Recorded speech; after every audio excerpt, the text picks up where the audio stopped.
What's up, everybody? This is your boy Ken, aka Mr. Gentleman, your host of Mr. Gentleman Like That Podcast. And this week's sponsorship is from Newsly.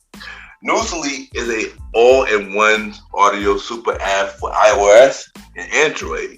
It picks up web articles about the most trending topics on the web at any given moment and read them to you in a natural human voice. For the first time in ever of the internet, the entire web becomes listenable, all in one place. Browse articles from topic choose, start playing, start scrolling, and start listening. You can follow any topics as you specifically as you like, from sports, science to Bitcoin, even for the Kardashians. It will find you on the latest article and you read them to you out loud. And they have podcasts as well. Explore trending podcasts from over 50 countries. Our podcast, Mr. Gentleman Like That Podcast, is on there as well. Yes, it is. Shout out to Newsly for that. I started using it as my default podcast app. Download and use Newsly for free from www.newsly.me or from the link in the description. Use the promo code Mr. Gentleman that I will also put in the description and receive 1 month free premium subscription. So you already know, y'all, download Newsly now.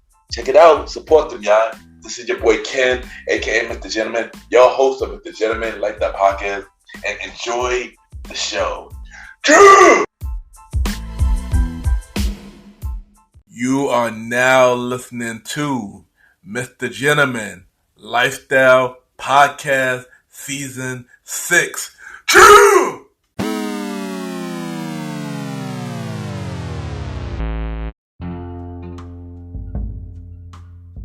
Hello, everybody. This is your boy Ken, aka Mr. Gentleman, 1/4 of the Promoted Podcast, and your host of Mr. Gentleman Lifestyle Podcast. And welcome to another new episode of Mr. Gentleman Lifestyle Podcast. Hope all is well. And on this episode, I have my special guest. I got 1/4 of the Promoted Podcast, and he is the host of the Bridge Podcast. I got my bro, Long Live the Chief, Malimal, on the show. And we are discussing about Michael Jackson's Thriller 40-year anniversary. So we're going to talk about every song for Thriller and just talk about the iconic album. Because the album made an impact in both our lives. So we're going to discuss it here. So y'all already know what to do. Sit back, relax, and I'll be right back.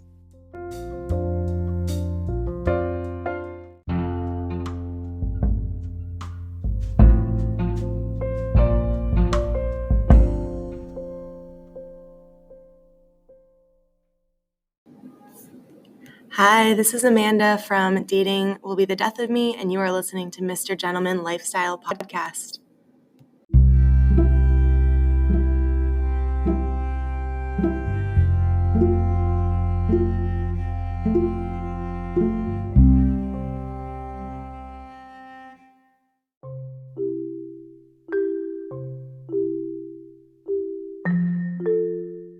Welcome back, everybody. Welcome back. And at the time, I will be giving y'all the Mr. Gentleman Facts quote of the day. And today's quote of the day is, things may not always go as planned, but no matter what, always have faith in yourself. And what I mean by that is, no matter what going on in your life, always have faith in yourself. Things may be hard now, but always have faith in yourself because things will always get better. And that is today, Mr. Gentleman Facts, quote of the day.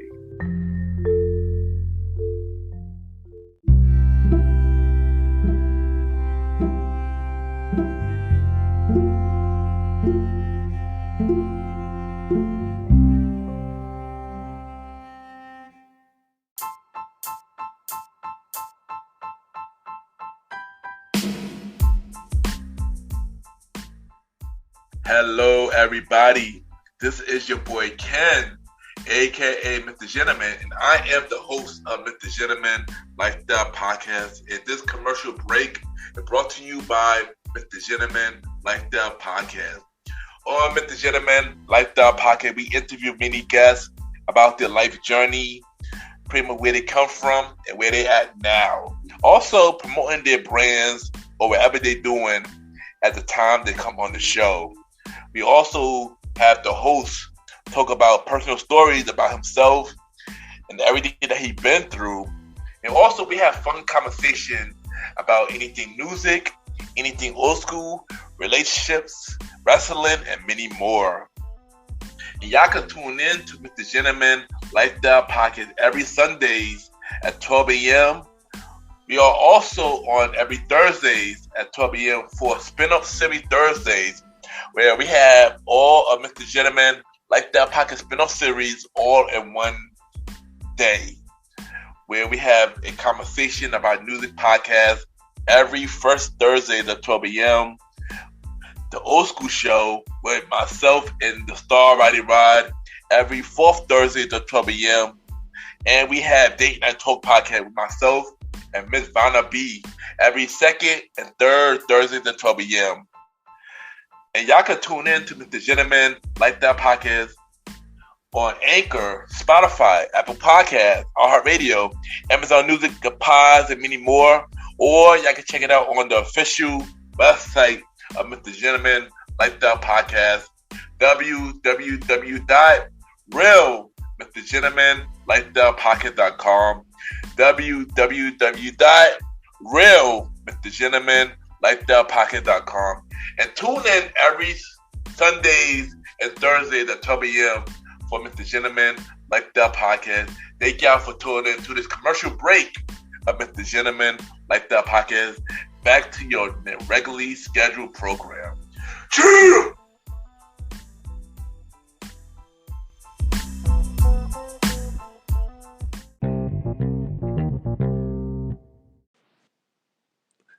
Yo. This is the fresh one. They call me Malimal, the man. And you're listening to the Gentleman Lifestyle Podcast with my boy, the gentleman, Ken. Shouldn't be anywhere else right now.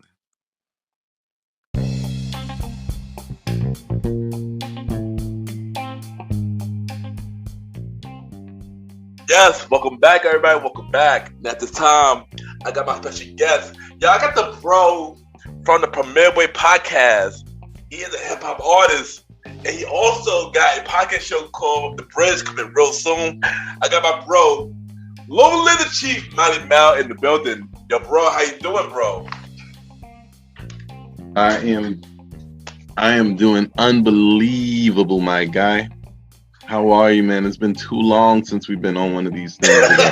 That is a fact, dude. The last time we actually get together, I believe, was on the Michael Jackson episode. You was on my show.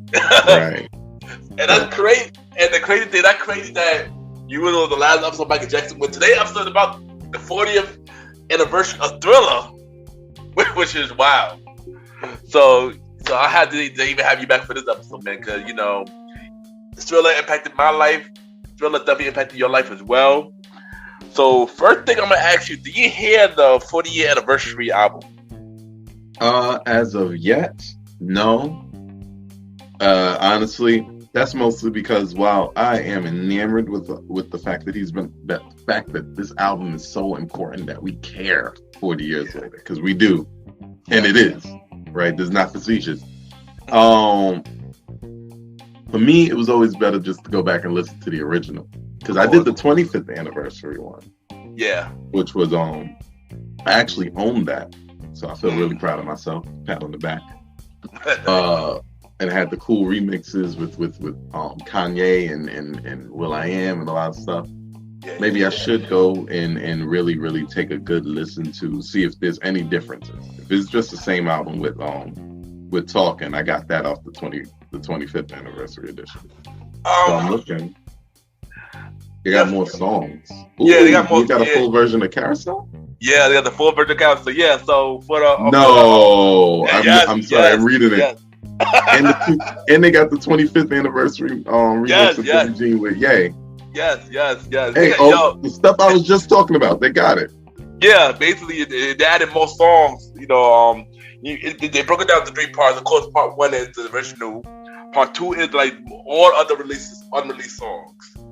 Basically, some that was like in between Off the Wall and Thriller that would never release. Right. But some of them was put up on that Michael album, like that we done made it into that Michael album later. Right. But and then of course the last part is the 25 years anniversary, and other version of like Billie Jean, of Thriller, and stuff like that. Like the demo tapes, like the demos, the references. And it's a 2-hour-long album. Yeah, like 35 songs, and I heard all of it yesterday. I was like, "Yo, okay." It brought back that feeling, when made me love Thriller and to begin with, Mm-hmm. And this is a legendary album, man. There's no denying that, man. But what had Thriller impacted your life? Like, what had this album done for you? Well, that's a crazy question, but it's also a very answerable question. I want to put it like this: there's only a few songs that we all know, right? Happy Birthday, and not even the Stevie Wonder version, the original Milquetoast version, and Thriller. Yeah. Right? Most people know that unless you grew up like super prudent religious or something like that. Yeah. You know Thriller. One reason you hear it every Halloween, because my God, does Party City have a one time a year license for that song for their commercials. That's a fact. That is a fact. When you think about when you just think about this time of the year, who has made an album with a song so what's the word? Synonymous with Halloween, right? We got Mariah Carey. She done stole the whole month of December. Basically. But who else has made such a song that 40 years later, you still think of this as a good Halloween listen? Yep, definitely Michael. And it's funny because you think about Michael got 2 Halloween songs. He got Thriller and he got Somebody Watching Me with Rockwell. Mm-hmm. Michael on that as well. So Michael is all over. So you think about Michael all over Halloween. Actually, Michael, like if you really listen and watch Michael's stuff, he like all that slightly magical, mildly occulty stuff. Yeah. Remember Blood on the Dance Floor? Oh yeah. That's another one. Ghost. I've seen the video for those, and he was pulling out all the tricks out the bag. Yeah. So. Shoot, Michael was already creative, son. Shoot, that was probably why I was scared of Thriller as a kid, because it was so realistic and no cap for the time. Yeah, exactly for the time. But this album, though, the album always been amazing. As a kid, my parents had this album as a kid. They had the record as a kid, so I heard this album. Oh, they had the record. You had they had the record. Yeah, they had the record. Yeah, they had the record, son. So I heard this album all the time, not only from my parents and stuff like that. So I grew up on Thriller, and even to the day, it sounds even more better today, because as you get older, you understand what he was doing, Right. Yeah, and even when we were doing our music, we took some parts of his creator and tried to add to us too, because Michael inspired us, as artists as well. 100%. I definitely have songs I've written because this is one of the reasons why I fell in love with the 25th anniversary of Thriller. And now I guess I'm going to fall in love with the 40th anniversary, because I fell in love with the song Carousel. Fell in love with it so much. I done wrote like it inspired the way I write. It done inspired a whole song, which I think is phenomenal. We'll hear it one of these days. As a matter of fact, I might spit it for you off recording, but like this is just and that's just the tip of the iceberg. If I really play all my tracks that were definitely influenced by Michael, we'd be here for a while. But Facts. So many of my favorite artists influenced by Michael, sampling Michael, all them type things. Like Michael Jackson is unavoidable, but Thriller, the album itself, because we're talking about Thriller, 40 years. Thriller, yeah, 40 years of Thriller, man. That album is in a pantheon by itself. Maybe just only with the Eagles album. That is a fact. Yes, that is a fact. That's it though. That's a fact. Yeah. And the Eagle album is amazing too. That Eagle album is amazing too. So I definitely agree with you on that, man. Right. So what is you? So we asked this question before when you was on the Old School show before. We talked about the Michael Jackson the Old School show. What is your top 3 Thriller songs?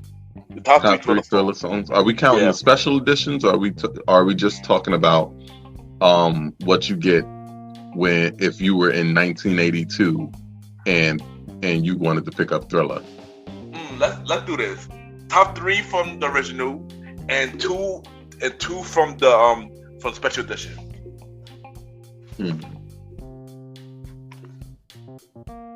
All right. So top 3 from the original Thriller. From the original Thriller. Let's see. Is 9 songs on here, so it can only be so many choices. But this one's been easy for me forever.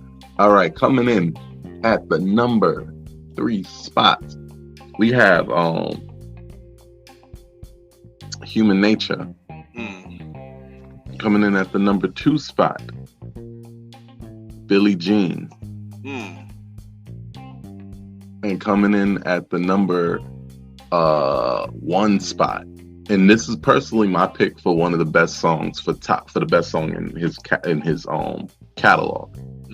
Personally, my pick. If y'all want to fight about that, you guys can fight about that on Twitter with me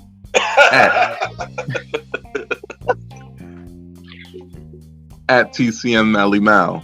I'm here to argue, but I think his number 1 song, his best song ever, came from the Thriller album, and that is "The Lady in My Life." And I know he knew that song was fire because that's how he ended. That's how they ended Thriller with "The Lady in My Life." Yeah, that is a fact. Now, for me, okay. For me, PYT 3. Pretty Young Thing. Yeah. Number 2. I know before I said tie, but I decided to break the tie now. Number 2, I'm gonna say Human Nature. Human Nature. And number 1, I agree with you, The Lady in My Life. And I'm gonna talk more about The Lady in My Life a little later when we get to it. Because there's one thing about Lady in My Life that I wish it became a single. Like, I wish that song became a single. Like, bro, this album is 9 tracks long, and he made 7 singles. 7 of them singles, yeah, exactly. He had to let it go at some point. I know. Oh man, I know, son. But you're right though. Like Lady in My Life though, I always said it's a sleeper track, yo. It's a sleeper track. The last song of the album on the record, and it's a beautiful song, man. like that's all I'm gonna say what I got to say more about it, but it's a beautiful song, man. Yo, before we get into our top picks for the extra editions, I need people to understand that I know literally every single song on Thriller, whether it's my favorite or not. I know every single song, damn, front to back. The only one I might struggle to sing with you is "The Girl Is Mine." And that's because Paul McCartney throws me off. Oh no, she's mine.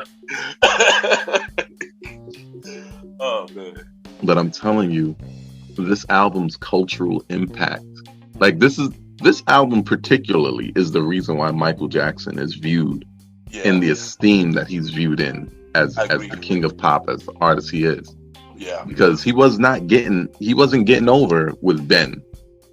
Yeah, that's true. Ben, He wasn't getting over with Forever Michael. You know, he wasn't getting over with that. We got to call a spade a spade. Yeah. Off the Wall was the start of the change. Yeah. Right? Off the Wall was like, oh, let me listen to this Michael cat for real. But Thriller was the one that solidified him. Facts. You feel me? Yeah, man. Oh man, Thriller, man, that's a legendary album, man. Yes. When we talk about the special editions, right? My two favorite songs from the special edition,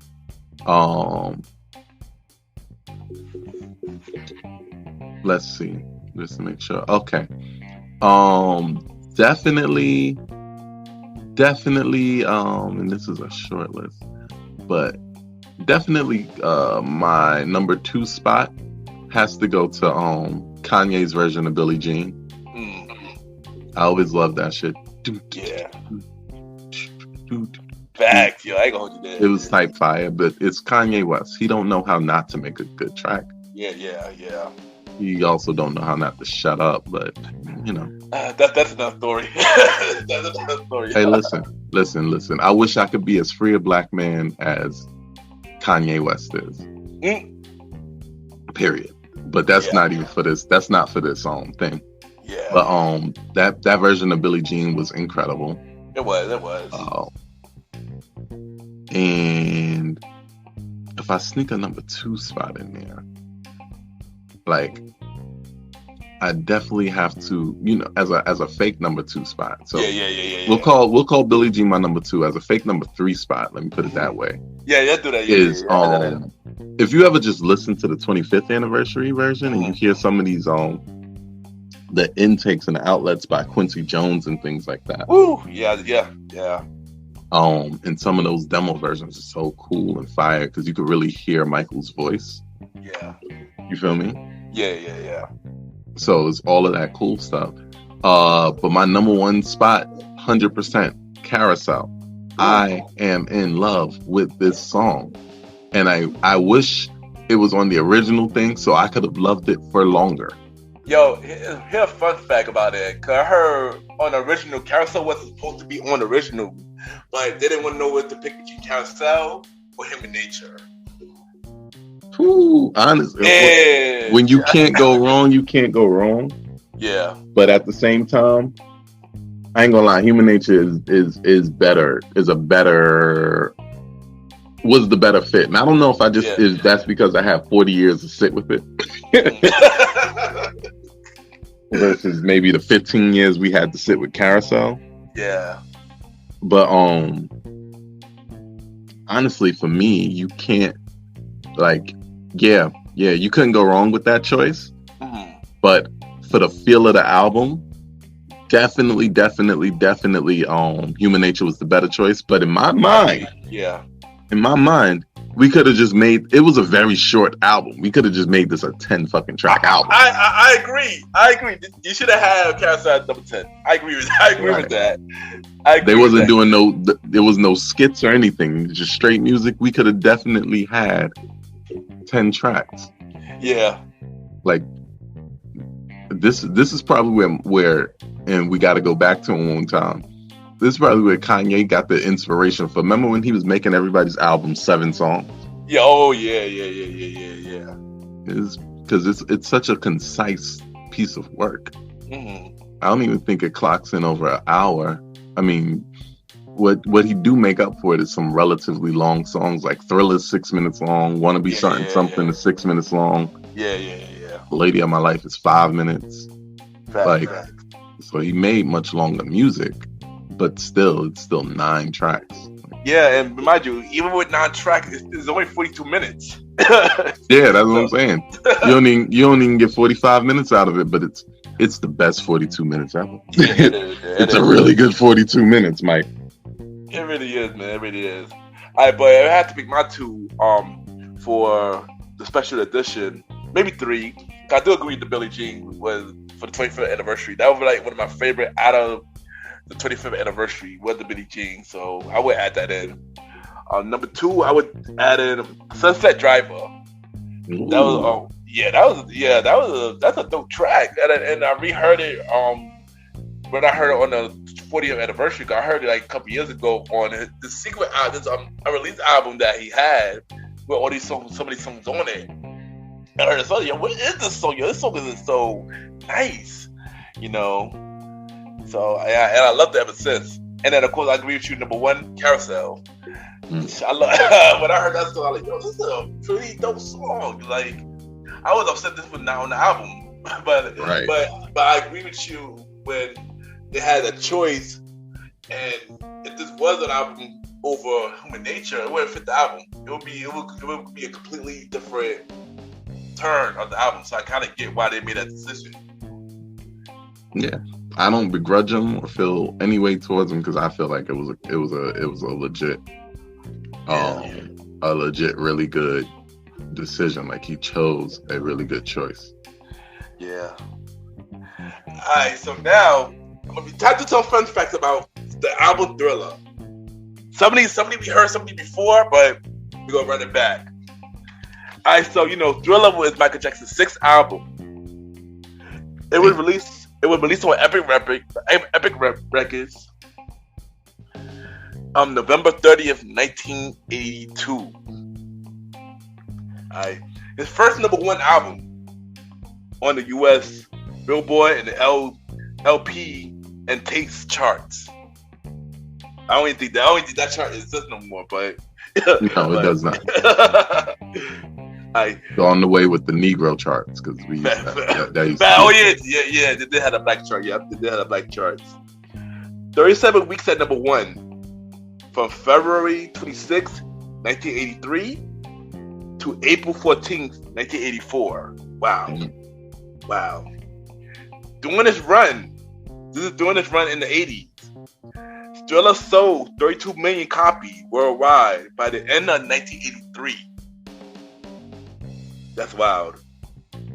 How many? Say that number again? That sounds like a big number. Say that number again for the people to hear. It might do.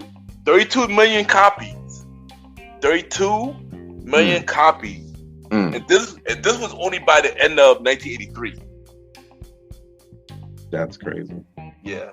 Now it sold 70 million copies worldwide. 70 million.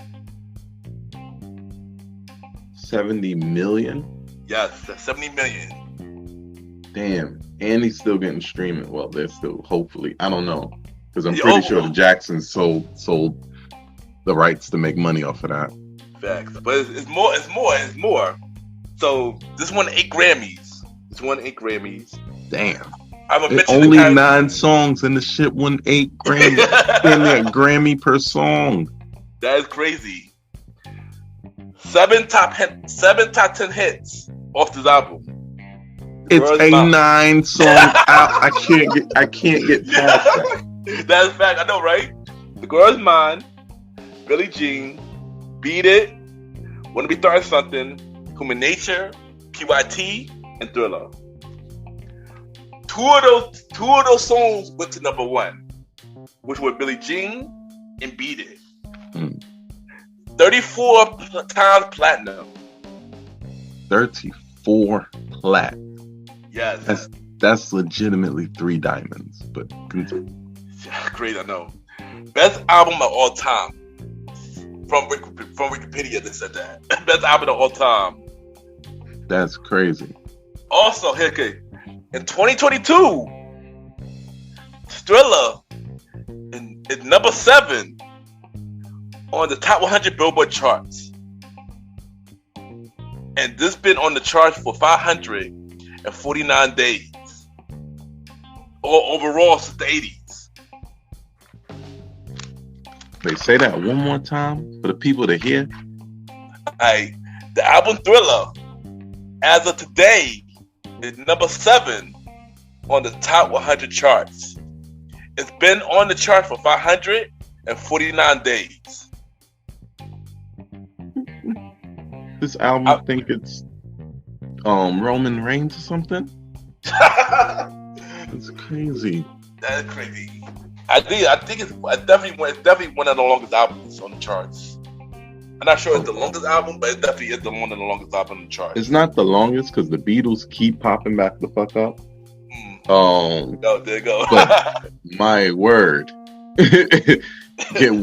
without comparing it to the Beatles, can we talk about how long it is for your album is still cool when you're not cool no more? That's 40 years. You can't be cool for it.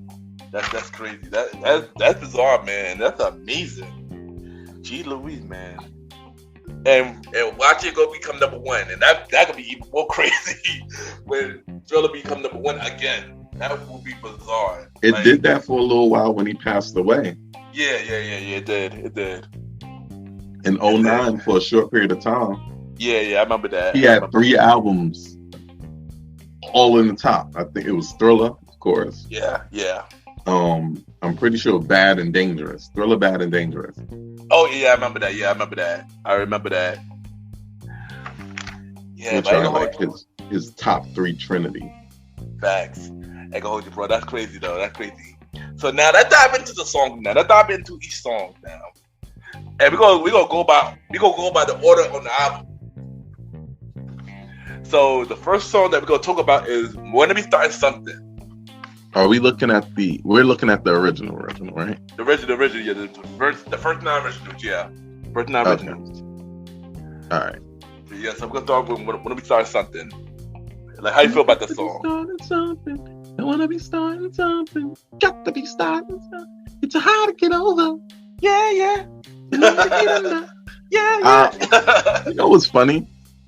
And this is one of those things that Mike does, or his songwriter. Like, well, he writes most of his songs, but you know, get a little catering from people like Quincy Jones and Temperton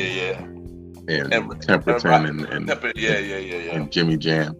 But the song combined just that dancing, playful mood with actually trying to say a little something.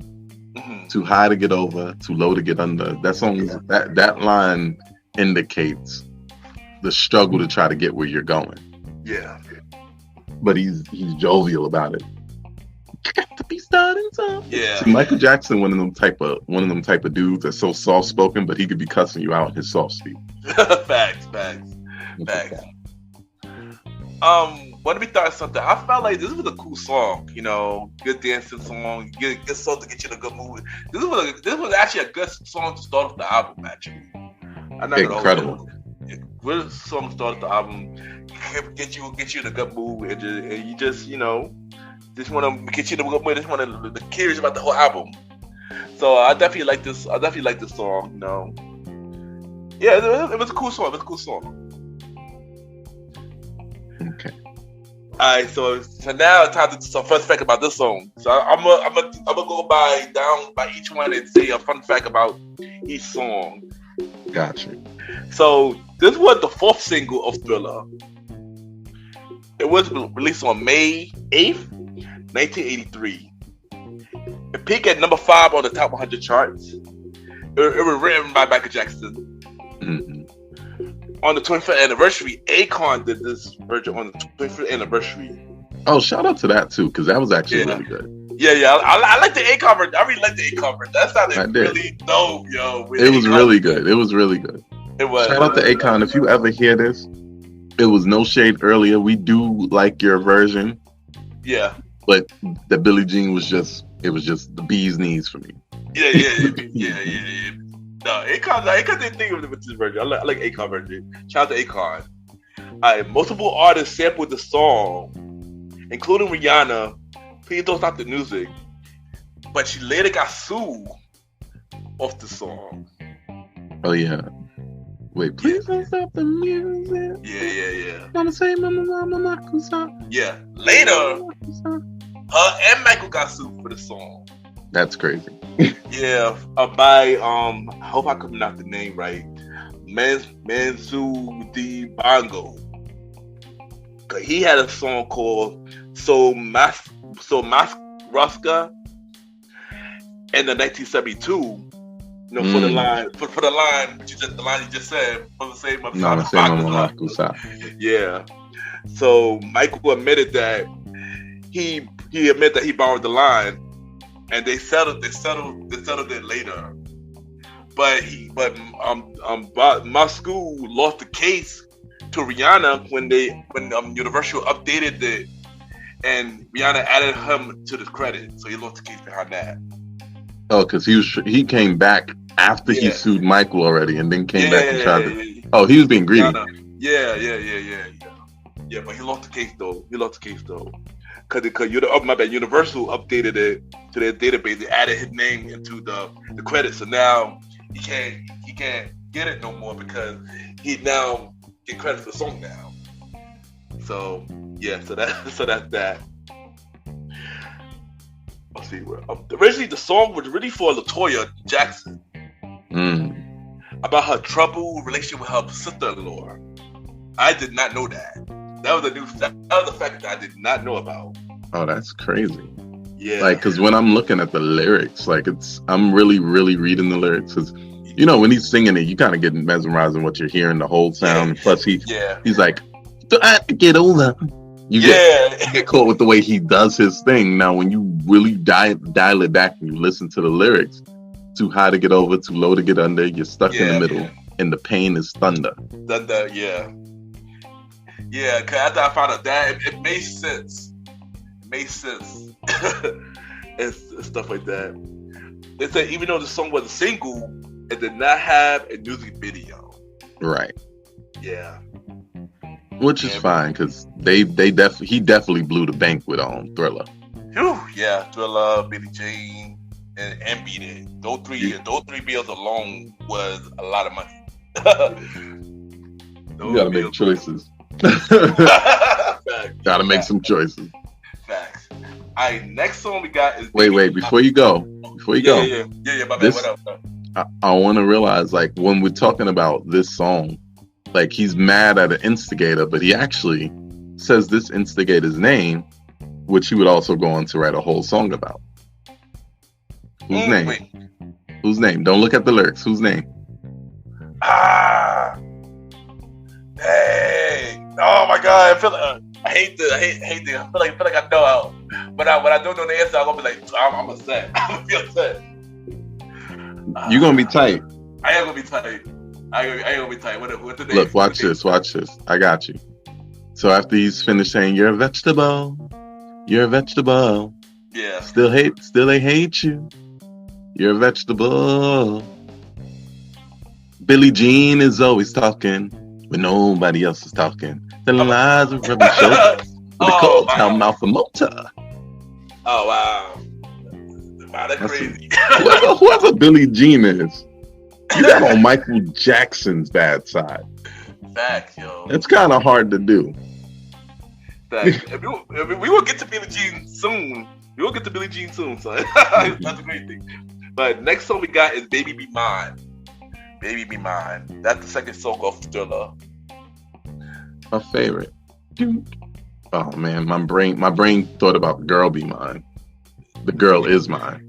Is that like that? And it still had that bouncy, slappy bass. I love the bass on Baby Be Mine. It sounds like, you know. I'm sorry to keep going. No, you good, bro. You good. But you know that it sounds like it would fit so well in a Sonic game. Like my God. Sonic game. Yo, you just love. I was just thinking the same thing. That's crazy, yo. Like, incredibly, because I used to play not used to, because I still play video games.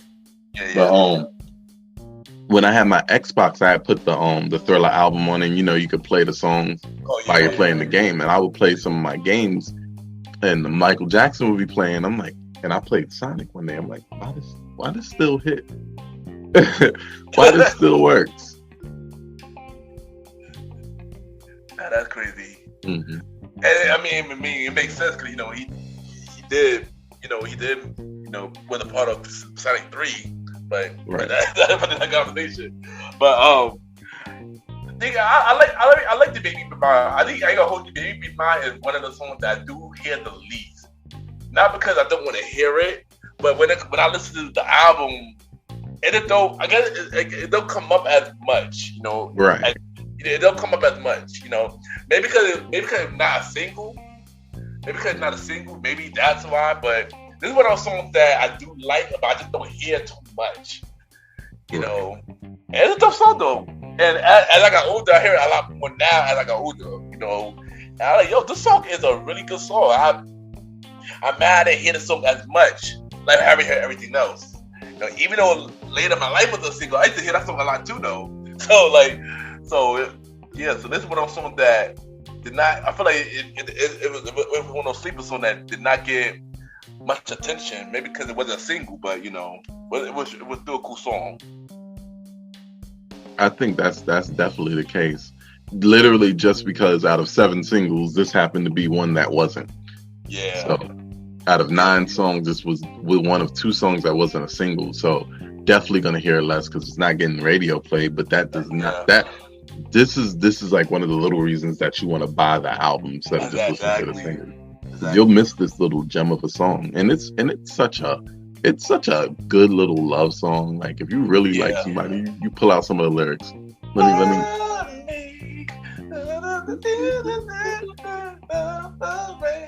Listen to what he says. Listen to what he says to this woman, and we don't have love songs like this no more because everybody concerned with who's bringing what to the table. So, but if we weren't concerned with that, we'd still be making love songs like this. My son said, "I don't need no dreams when I'm by your side. Every moment takes me to paradise. Darling, let me hold you, warm you in my arms, and melt your fears away." That, first of all, the poetic skill in that line needs to be talked about. That's a bar, Mike. That is a bar. That is, yo. My son said, "Let me hold you, warm you in my arms, and melt your fears away." That was good. That was good. That was a line right there. Gotta hold you. Mm-hmm. Like people not talking like this no more. At all. My boy Brent Fayez, the closest thing he gets to a love song is reminding you that you're his little porn star. Boom, boom. Sadly, since this wasn't a single, I don't want to not have much fun fact about the song. But one thing I could say that Rob Templeton wrote the song. Rod Templeton. Rob Templeton. Yeah. One of these days, you got to have an old school show where we talk about producers. Oh yeah, we got to go crazy because Rob Templeton, Jimmy Jam, Dr. Freeze, Gibbet and Huff, like G. Louise, a lot of like there's a lot of people that need a lot of love. I agree. That won't get it, or haven't been getting it. Just Blaze could, not for the Michael Jackson stuff, but just in general. Like I don't hear enough people talking about Just Blaze. I agree. You know what? We're gonna say that, and we're gonna do that episode. So I'll bring it back for the old school shows. We're gonna do that episode, so bro. Let me know. Just let me know and give me a couple hours just in case myself. I got you. You already know I got you, bro. All right, next we got "The Girl Is Mine" with Paul McCartney. This is probably like if I was doing ups and downs like my boy Simon Miller. This point in the album would be the first down, probably the only down. First of all, like the titling of the songs is just too close for them to be one song after another. Yeah, I get you. Like I don't like little stuff like that. But as an aside, this good song, this very good song is probably the weakest song on the entire album. You know, I got a fun fact about that too. But "The Girl Is Mine," I'm not gonna hold you. When I first heard it as a kid, I did not like the song. This was probably the only song off this album that I skipped. As I got older, the song grew on me even more. I ended up liking it, but it is one of the weakest songs off this album. I do agree with that. It's not a bad song. Right. It's one of those songs that did not fit the album. When we really think about it, it didn't fit, but it do fit, but it don't really fit to me. They could have added something. They could have added Carousel in place of this baby. Like who knows? But that's not the worst idea. But you gotta have the Paul McCartney feature. But you think about that. I said because since it was Paul McCartney, we gotta have him. So that's the only reason why they probably kept it. Right. It wasn't a bad song, but it wasn't a bad song. I do agree, it is the weakest Thriller song. Alright, so we got some fun fact about this. This was the first single of Thriller, which I did not know this was the first single. I thought this was the last single. I did not know this was the first. Like we just talked about, you got a legendary Beatle on your song. Yeah. You lead with the legend, especially because one thing that we really do have to remember to take into account is that Michael Jackson is black in a white man America. Yeah. Right? Yeah.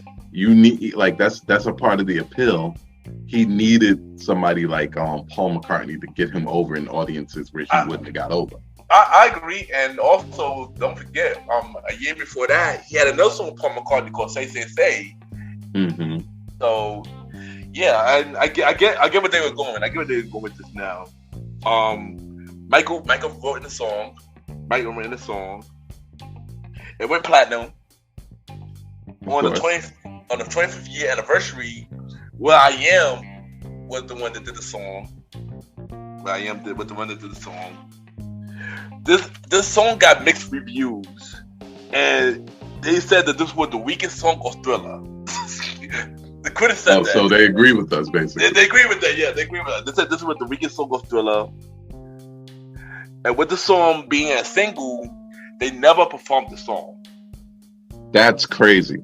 Yeah, with the song being that I mean, I guess I get it, but at the same time, come on, it's 40 years. Yeah, like they should have been able to perform it once after it became legendary. After the album itself became legendary. This would have been a special performance. It would have been. But then you got to think about this too. Remember later that Michael brought the Beatle catalog. Oh yeah. So I think the funny.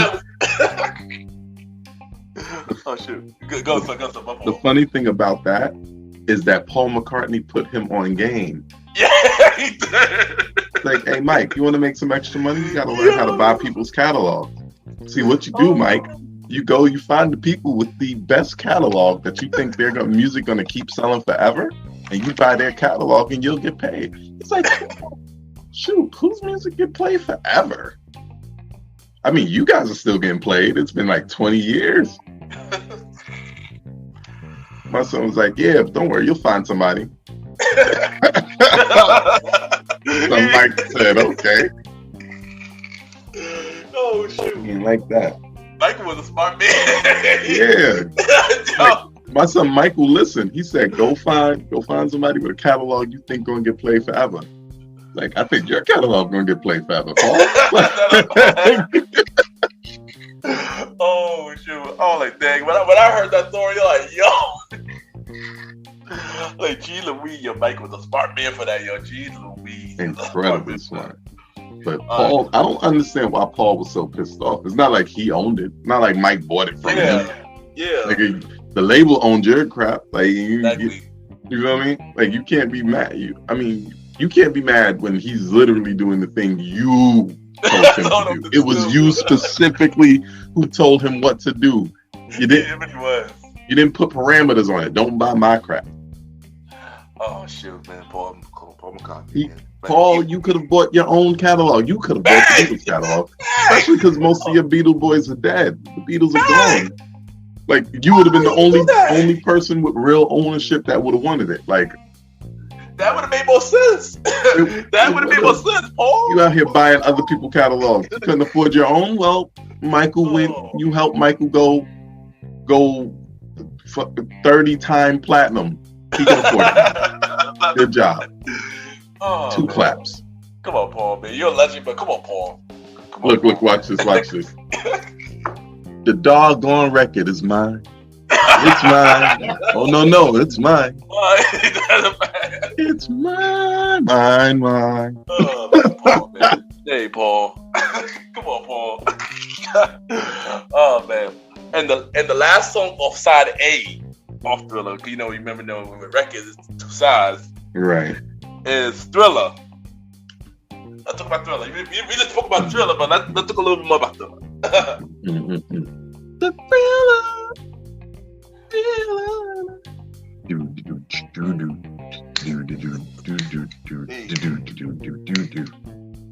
So there was 4 songs on one side and 5 songs on the other. Yeah. And even if you look at the other side, you actually do see that the songs are shorter. Yeah. So it's like they were trying to fit inside of that 45 minutes rather than even the hour. That's for real. And here's the thing: before you give us our Thriller facts, I was looking through the older albums, your Forever Michaels, your Bens, all that stuff. Yeah. They all had 10 songs or less. Yep. So I think that was just record size. Yeah. Because I think a lot of you think about it, a lot of records. I realized this as I like listen to all these old school records. You know, like Isley Brothers, Michael Jackson, Jackson 5, stuff like that. All of them had short thoughts. Some were either from 7 to 10, like the most. Right. From 7 to 10. Right. Yeah. Meanwhile, Chris Brown want to drop a 40 song album. I'm not listening to your 40 song album. There's no way you're gonna have direction in 40 songs. Make them all a single now. Hear me. Next. All right, but Thriller. What do you think about Thriller, though? I mean, we mentioned Thriller, but like, it's so much fun stuff with Thriller. Like, it's such like usually songs like Thriller come off a little hokey to me, where like you're intentionally trying to speak to a holiday or one specific big big random event that might not be realistic, but you're speaking it like you're telling a story. Yeah. And most of the time it comes off hokey. It comes off like the type of stuff you're gonna see on Nickelodeon in the middle of the afternoon, like in the top of the afternoon, you know, when the kids are still young, the Nick Jr., that's what I'm talking about. Yeah. But Thriller, even with me listening to it now, like while it still has something that a lot of new artists need to think about too, is like it still has playability, like wide playability. You can put Thriller on anywhere from a preschool to a rave and it'll get danced to. That's true. Right. But it just didn't feel forced. It never felt hokey. It never felt like I was trying to do something against my will. You feel me? Yeah. It never felt like it was trying to do something against its own will. And people who've heard those types of songs, they know what I'm talking about. Michael Jackson was really good at writing these types of songs, like really good. Really and good. Thriller was no exception. But what really takes Thriller over the top, because it's not even the best song on the album named after it. That's a fact. Yeah. But what really takes Thriller over the top is just all the iconic scenes. Like people still do I know the dance. Fact. I know parts of the zombie. I'm not a dancer. Right? My feet don't work that well. My arms and all that stuff, it don't work that well. Give me a 2-step and we good. Fact. But I know the dance to Thriller. I know you can't see me, but I'm doing the head rock and then the clap shit. I know the choreography to Thriller, and that's what really takes Thriller over the top. Like it was something fun, imitatable, repeatable. We seen Chris Brown do it, and you want to talk about that more later. But we seen him do it just now in the year 2022. Facts. And immediately when you see them dance the moves, you knew exactly what they were doing. Yeah. That's just power in having the whole package when it comes to just marketing your music and just being good at the music. That's a fact. And back then, this song was a trendsetter. You think about it. Everybody was doing that. Everybody doing the dance. Even after Michael created the song, everybody wanted to create a song like Thriller. But of course, he could never match it. But everybody wanted to get on that trend like later. Right. And this song, I like the song. The song, I enjoy this song.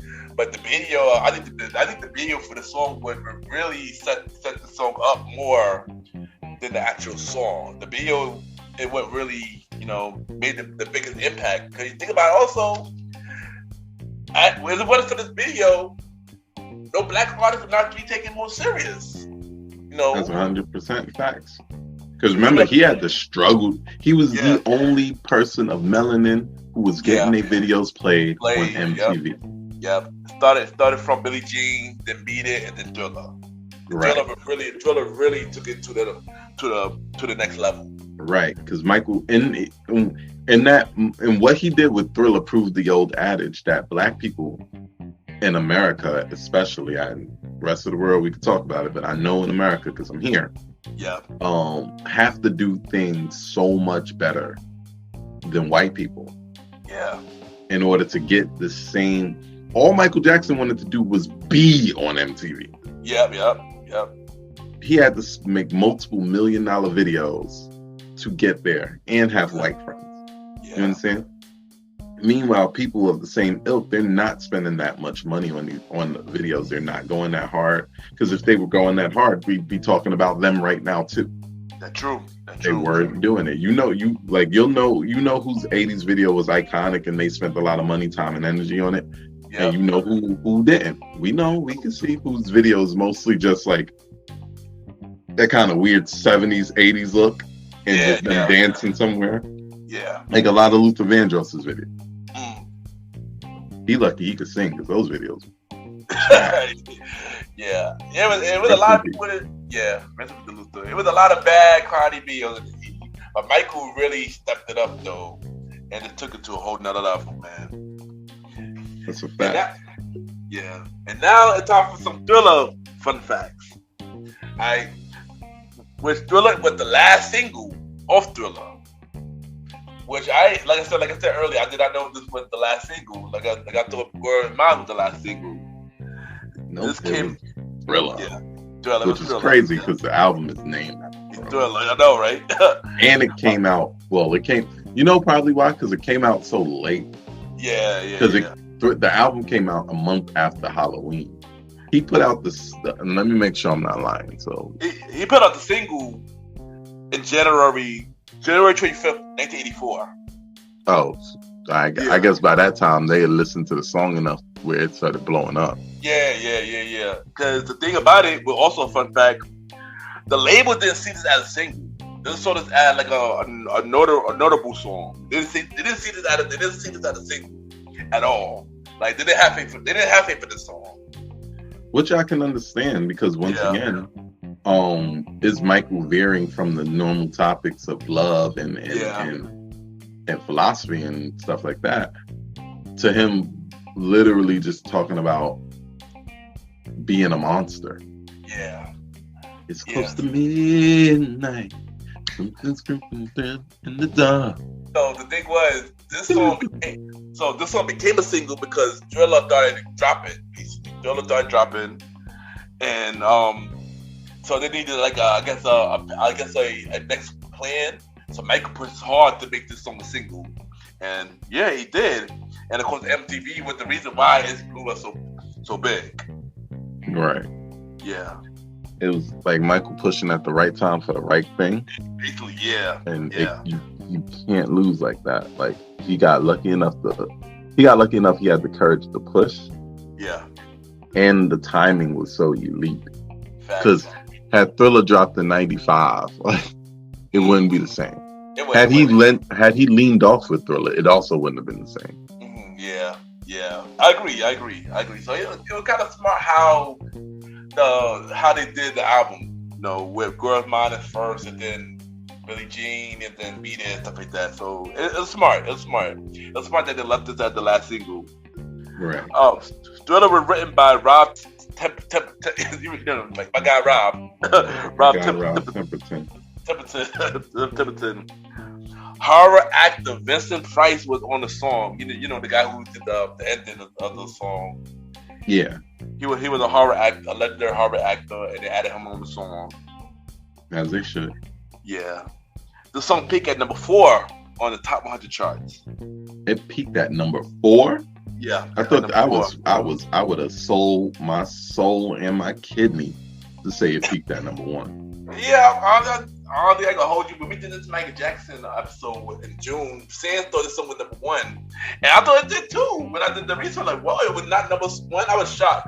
I was shocked about how many songs that were not number 1 of Thriller, and it was only just Beat It and Billie Jean. I was shocked about that. Well, you know what adds to that too. Yeah. Like a song like Thriller in this day and age, if it had the same impact, it would have been number 1 for the next year and a half, maybe 2 years. It would have set a record right now. I agree. Right? Yep. But we're talking about 1982. The competition low-key is much steeper because everybody can't get in. Yeah. Right? At this point, you have to have money or connection to get into music. Like you have to. There's no SoundCloud. You could sing at the local bar from time to time. Yeah. But that's about all you're going to get until somebody finds you and puts you in a place with money. That's right. That's true. Yeah. So song lifespans were much, much longer. So as good as Thriller is, the new kid on the block was not always knocking out the old kid. That's true. Yeah, that's true. Right now, song lifespans are very short. The new kid on the block knocks off the old kid almost on a weekly basis. Yeah. There's few songs that'll defy that, but not too many. Yeah, that's true. That's true. You know, so back in the day, Thriller, New Kid on the Block, great song. There's still, you know, he's still the competition that he sits in the airs with. He still had competition with. Yeah. Like the Eagles were still making music. That's a fact. So, AC/DC, Journey, Yeah. all them guys, they're still making music. Yep. The hair bands of the 80s, they're doing their thing. So he had a lot of stiff competition, a lot of international competition. He didn't have as much of the black voice because it just wasn't a forum to give black people so much voice when it comes to music. Yeah. Which was another thing, because if he had the black voice, oh, he would have been number one with 2 bullets. That's a fact. That's a fact. That's a fact. And if I'm lying, I'm dying. Yep. So this song with Diamond. The song with Diamond, yes. Say it again for the people.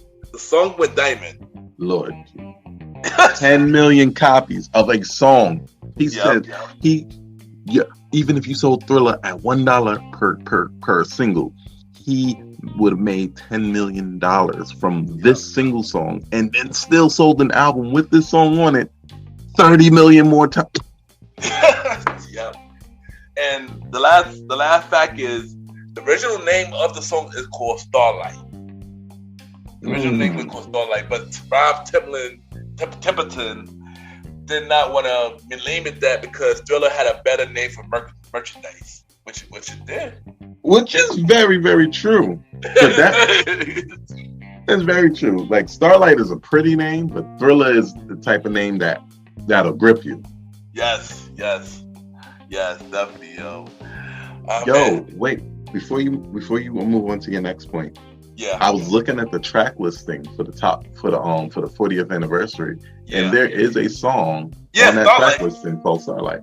Yeah, that's the original Thriller song. That's the original Thriller song. That's the same melody and everything.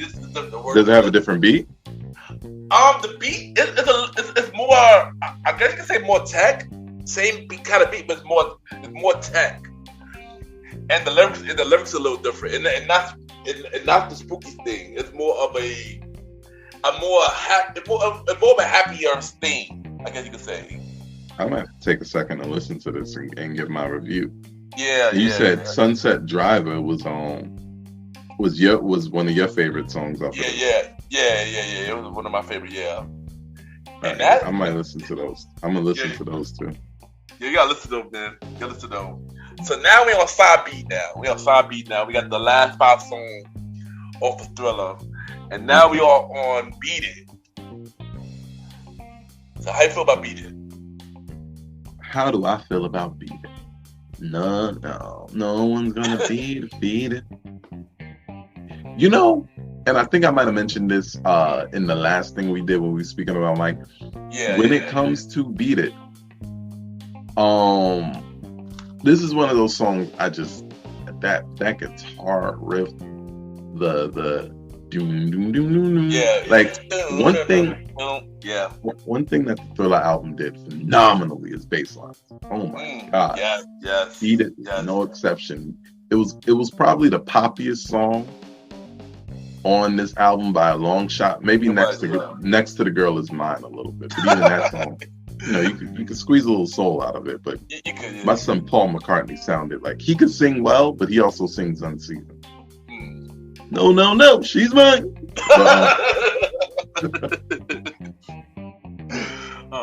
But Beat It, for what it was the perfect mix of Beat It was what the album was. It was like he was living in multiple places at the same time and doing it all well. Right? Like he's both telling the story, giving a message. He's giving you enough energy and attitude that you and me who might have wanted to come to Michael for a little bit more R&B and more soul or whatever, want to be starting something, attracted us to, right? Yeah. To like it, but also the people who got attracted by the Paul McCartney fans and the people who like Thriller more than anything would like Beat It, you know, stuff like that. So Beat It and Thriller.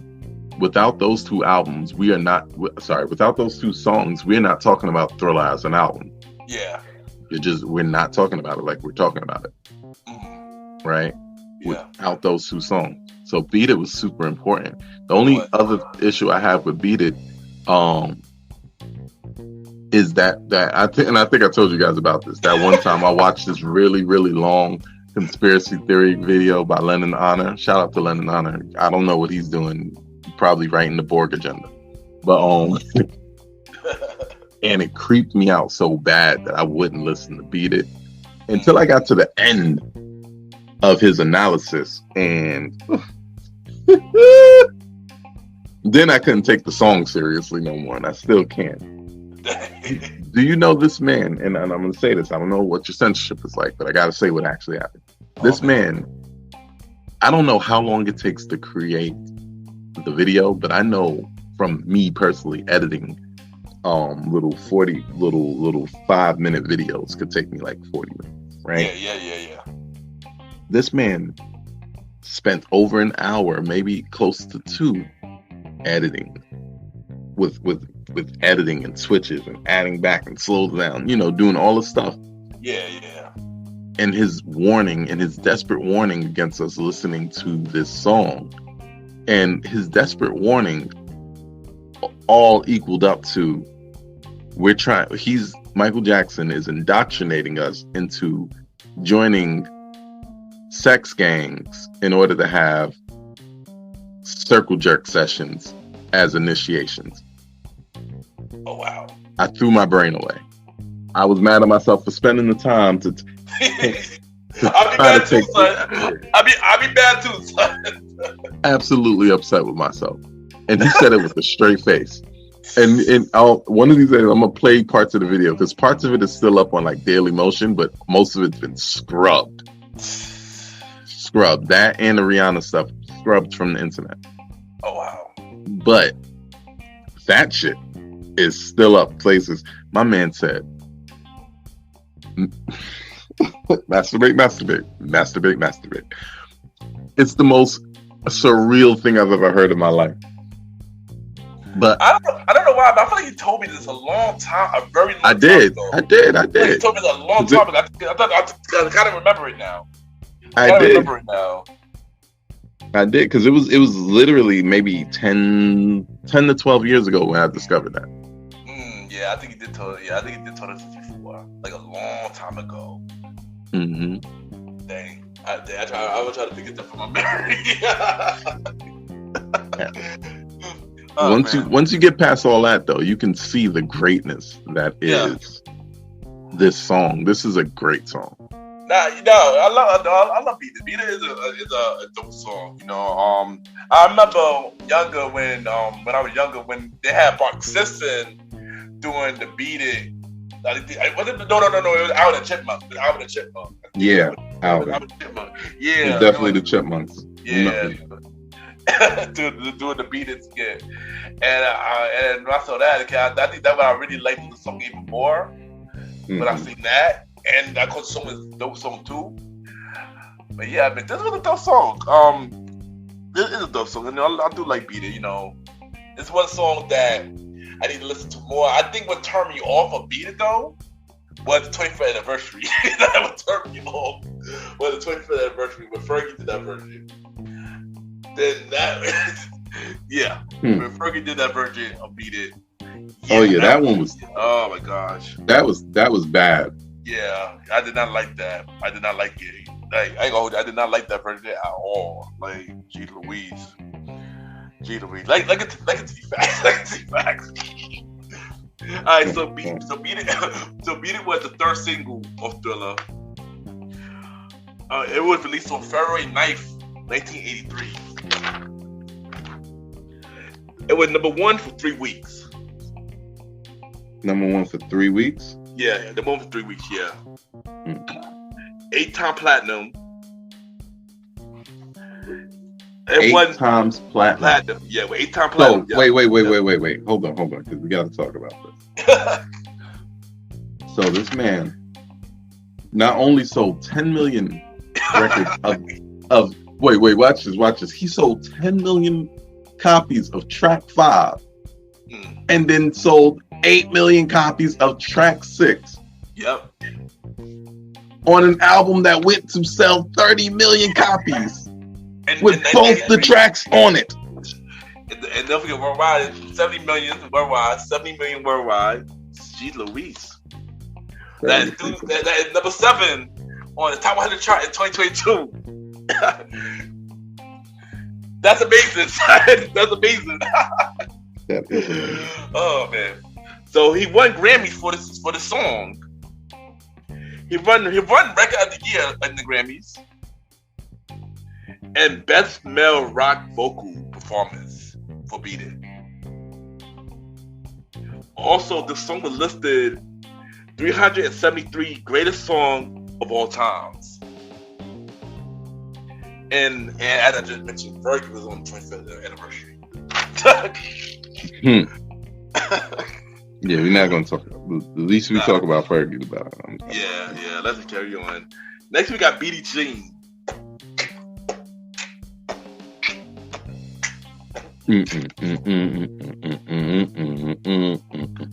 How do you beat Billie Jean? Gee Louise, man. Oh man, this song is something. I love this song. I should have put this in my top 3. But it's number 4 for me. But I love Billie Jean though. You know, it's hard. It was hard. I should have put the tie and put the number 3. I should have put the tie and put the number 3. But Billie Jean is an amazing song, man. It's one song that no matter what I always gotta hit a song every time I hear Thriller, like off the bat. I always have to hit a song. Like Michael did amazing in the song and the video too. I love the video as well. Like right, no, the video is iconic. It's very iconic, man. I love Billie Jean. I ain't gonna hold you. Like, I love everything about the song Billie Jean. Me too. I like the video. That video was the thing that jumped him off. Like, if there was no Billie Jean, we might have struggled to see Thriller on MTV. Which means we might have struggled to see Michael Jackson and really get his greatness. Because remember, you're 6-7 albums in your solo career. That's his 6th album, right? You're 6 albums in your solo career. If your 6th album doesn't go off crazy, how many more tries do you get? Exactly. You feel me? Especially because we're talking about the 70s, early 80s, where you couldn't just get on the computer and do a rough recording and still put it out to the world. Yeah. Like, we're talking 70s or 80s where there's a lot of work, a lot of recording, a lot of printing, mastering. Like, this stuff takes days each.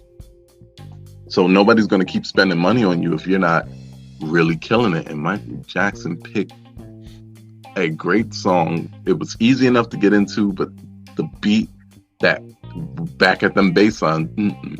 Yeah, for real. Back at them freaking bass line. And then, once again, just like Thriller, the video took it to the levels that the song wouldn't have taken it to. Yeah, it made him the first black person to be on MTV. This video 100%. Yeah. But let me bust your head too. Just like Thriller, the dance also. Jeez. And the thing is, he like that moonwalk is still there you go. I was just about to mention that. So I was just about to took the words out of my mouth just now, son. I was just about to mention that about the moonwalk.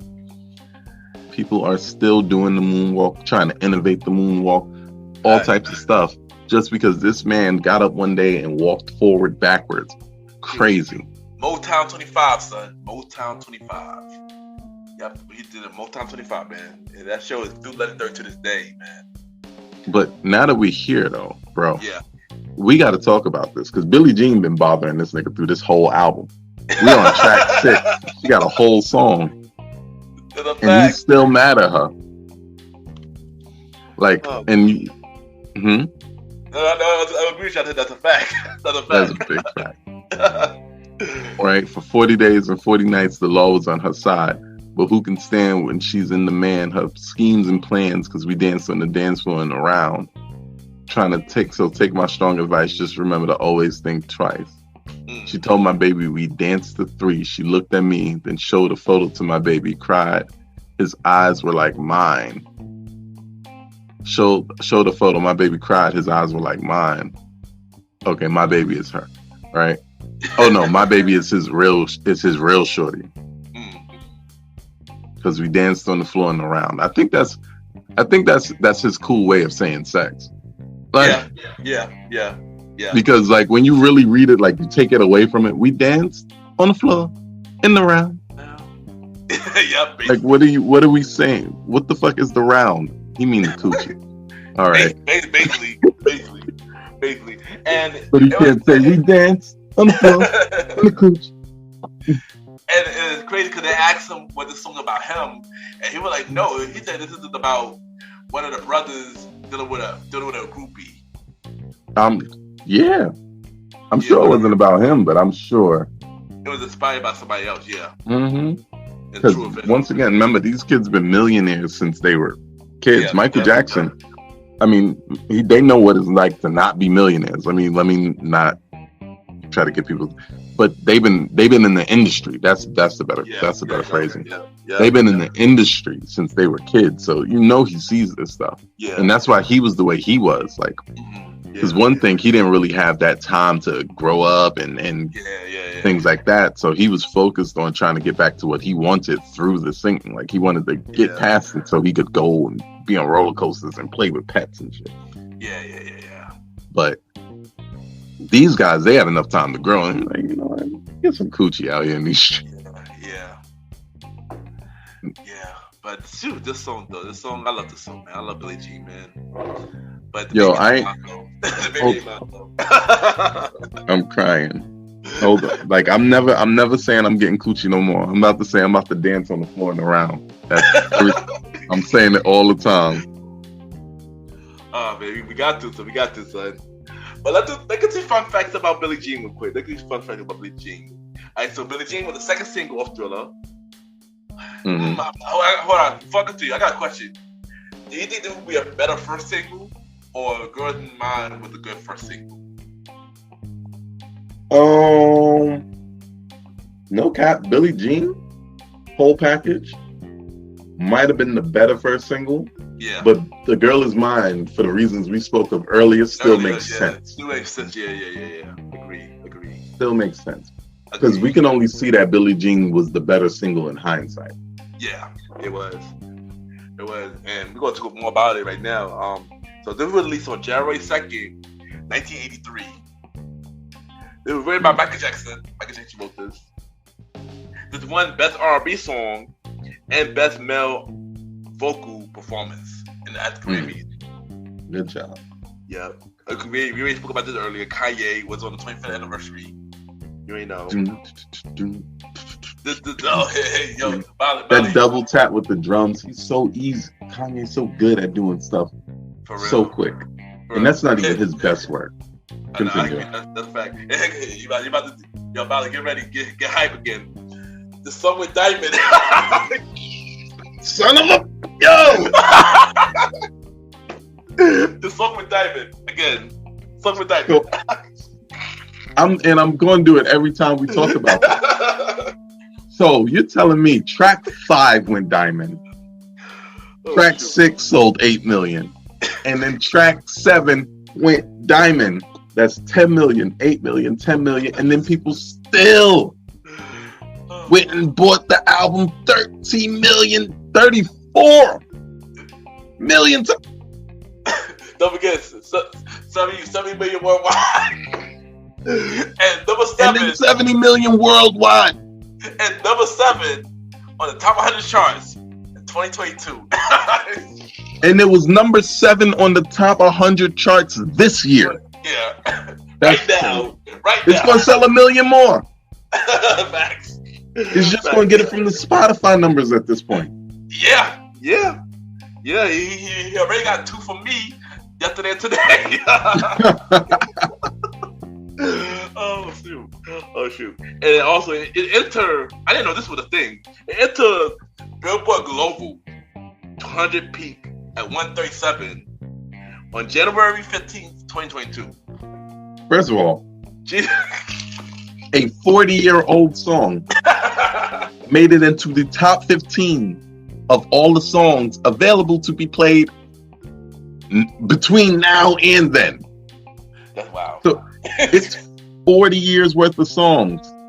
And niggas is still, excuse my French, I don't know if we say niggas on your show. We try not to, but could you believe I've said it like 6 times. You might have to put time to it. Don't worry, bro. It happened. Let's continue, man. Continue. And people are still listening to this song enough that it is number 15 on the global charts as of this recording.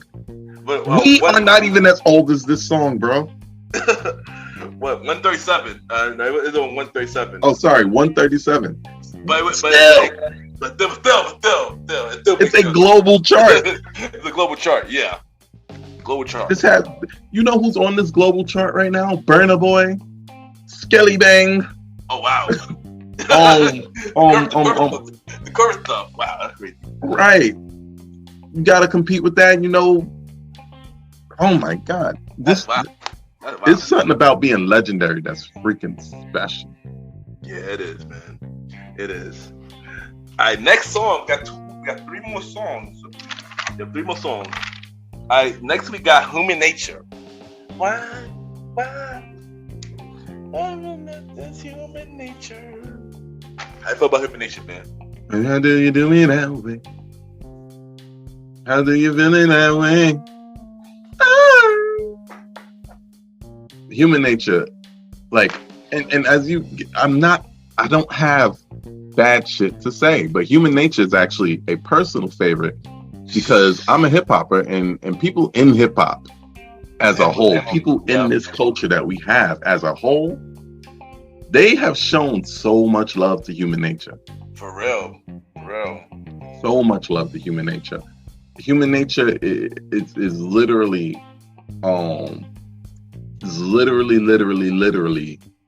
been sampled like so much. You know what I'm saying? I got enough. And it was immediate. Like Human Nature came out, what was that, 83, right? Yeah, 83, yeah. By 1991, SWV already had it. That fact. By 1993, Nas had it. That's a fact. You know what I'm saying? Chris Brown had it in 2010. In 2010, right? A year after he died. That was more tributary though. Like, Human Nature has like multiple really good samples that were so good that it also made the songs it sampled legendary in their own right. Like Right There, the Human Nature remix. Nobody listens to the original version of Right There. Yeah, that's or Right Here. That's a fact, yo. And we got shout out to Teddy Riley and Pharrell for that. My God. Young Pharrell, Teddy Riley, who worked with Michael Jackson on Dangerous. Like, like Mr. New Jack Swing. Facts, man. My guy. Teddy Riley, my guy. Human Nature, you know, it's definitely one of my favorites, man. I love that song. Like, it's so peaceful, son. That song's so peaceful, man. Like I just love that song, man. I just love that song, man. And it just this is a beautiful message, man. Like, you know, I love it, man. You know, I got to shout out to the guys that fellas of Toto. Toto, you know, the guy that made Africa. Yeah. Toto. What? Toto. No, it's Toto. Oh, Toto. Yeah, right. Toto. Yeah. Toto. I know you're talking about. Yeah. Shout out to them, man. Legendary, because they wrote this song. So, and I remember from the 25th anniversary, Christy Joe was talking about it, and then I heard an interview with him. He took about it too. So I didn't even know that at first. I didn't know that too. You know, I heard that interview, then didn't just thought to me when he was on the show. For like, oh wow, so it's like this is like legendary. You know, that give me a reason why to maybe really love Human Nature, yo. Beautiful song, man. Beautiful song. Listen, before you get into your fun facts, let me throw this out here. Oh, I want to throw a little list of songs that have sampled Human Nature, right? I'm gonna try to stick to big samples, so where they took multiple elements. Yeah. So it ain't hard to tell. We already spoke about that. That's Nas. Yep, Right Nas, Here, Human Nature remix, SWV. Dawn Life by Big Sean in 2020. So Sick actually had the remix with LL Cool J. Actually had. Right. Blackstreet has a 2003 song named YY. Aaliyah took some lyrics from it in the song Journey from the Past from 97. Oh, shoot. Mm-hmm. Jay Dilla did some stuff with it in 2002. Rest in peace to Dilla. Let me get those going. Right. Tyra B. I don't know if you remember Tyra B. I do. Rush. Oh, yeah. I do remember her. Oh, Just Blaze went back for Inhuman Nature after Dilla did it. Marsha Ambrosia took some lyrics from it in 2011 for her actually underspoke. I think Marsha Ambrosia's Late Nights, Early Mornings, and this is a random aside. I think that album was the 2010s is Where I Want to Be by Donnell Jones. It was so underrated. Underrated. Hold on. But I got a few more. YNW Melly sampled this song in 2019. He's awaiting trial right now. Burna Boy took the hook for a song. Took the hook for a song called Plenty Song. The Yin Yang Twins. The freaking Yin Yang Twins. Yo, what? From lying, I'm dying. I believe you. No, I believe you. I believe you. Right. A reggae song featuring Foxy Brown from 96. I'll Never Kill Again by Wise Intelligent. Oh, wow. Mm-hmm. Let me see. Hold on. Let me see if I find some other real quick, because I'm looking at a list, so I got to keep scrolling. That's dope. Let me see. There's a bunch of people. Like, if you look at this list, there's a bunch of people, but most people don't. I'm not gonna say most people. These people aren't like big enough for them to be like, for me to say their names and you'd be like, oh my god. Like if I said Black Daddy Magic, you're like, right. So it's not to insult them, but y'all know what type of notoriety. Yeah. I get it. Let me see. And I want you to understand, I'm looking at a list of 68 different people to sample it, and I haven't even gotten, watch this, I haven't even gotten to the covers. Oh, wow. Yeah, right, that's another thing. Covers, yeah, exactly. That's a lot. I ain't gonna hold you to that's a lot. Wow. Even Miles Davis did a cover. What? Wow. Miles freaking Davis, yes, sir. I mean, I knew people did sample for the song. I didn't know it that much. I knew about the Nas, I knew about Big Sean, I knew about SWV, Chris Brown, and stuff like that. But I did not know about everybody else. That's crazy. Right. That's wild. And I give it a hold you. So that is wild, yo. So let's do something. But it makes sense. It does make sense. Here's some fun facts. We were even decide about the Totos wrote the song July 3rd, 1983. This was the 5th single of Thriller. This peaked at number 7 on the top 100 charts. This went platinum. just platinum? Just platinum, yeah. This is just okay, platinum. So he's taking a break off selling 28 million copies of the singles, 3 singles. Yeah, and they said and then sold a little light million singles more, little pocket change. This is incredible. Fact. And they said that this song did really well. They said when critics said this song did really well. This song should have went higher. In my opinion, this song should have went higher. This should have been the number 1 hit, son. It should have been. But remember at the time, like Human Nature has a decidedly R&B soul feel. Yeah. It's R&B. Remember at the time that wasn't. He was the person ushering that sound into the mainstream. Yeah. R&B wasn't as big at the time. Until Bobby Brown came in. Really, think about it. Bobby Brown came in. R&B really was picked up. And by the time Michael had Bad, he wasn't really R&B anymore. He was more pop now.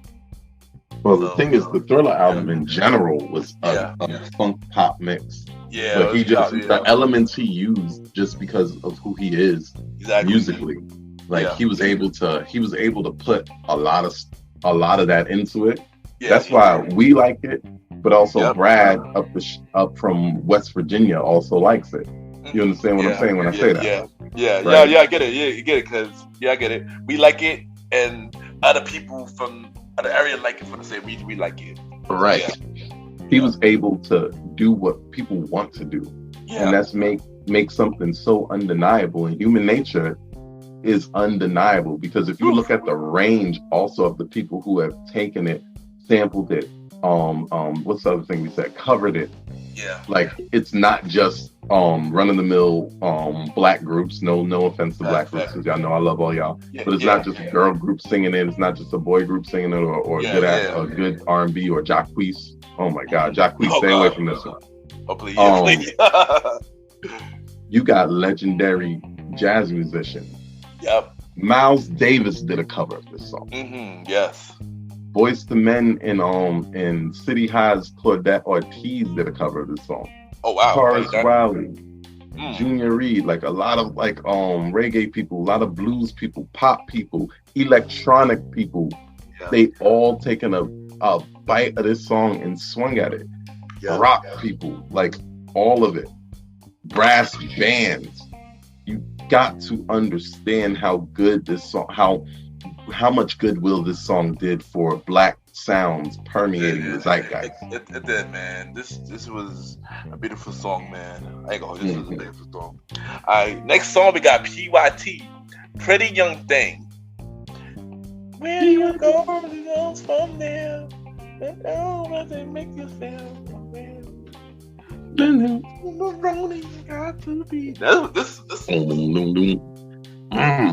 Once again, what we talking about? First thing I'm going to talk about, bro. Bass line. Yeah, the bass line. G. Louise, man. And just as an aside, I want to give them a major shout out, or if I was Simon Miller, I'd give them an up. But I want to give them a major. You know what? We're giving them an up. I got the finger of power right now for the placement of this song. I want you to look at the album, right? You got Human Nature, then you come right back up with this after, just the way that they're doing it. Yeah, really, I noticed that. I noticed that this side is more of the R&B side, except for Beat It. But notice with Billie Jean, and they got Human Nature, they got PYT, and they got The Lady in My Life. Strictly, all those R&B songs, strictly R&B songs. All those last 4 songs are R&B songs. That's a fact. Yeah, that's a fact. Even though it can float over, it's definitely like we knew what time it was. Exactly. Yeah, we definitely did. And PYT, man, I love PYT, man. I love the bass line. I love the lyrics. Mike was so smooth in this song, man. He was so smooth in this song, and I love it. And I love the fact that he added Janet and LaToya in the background vocals.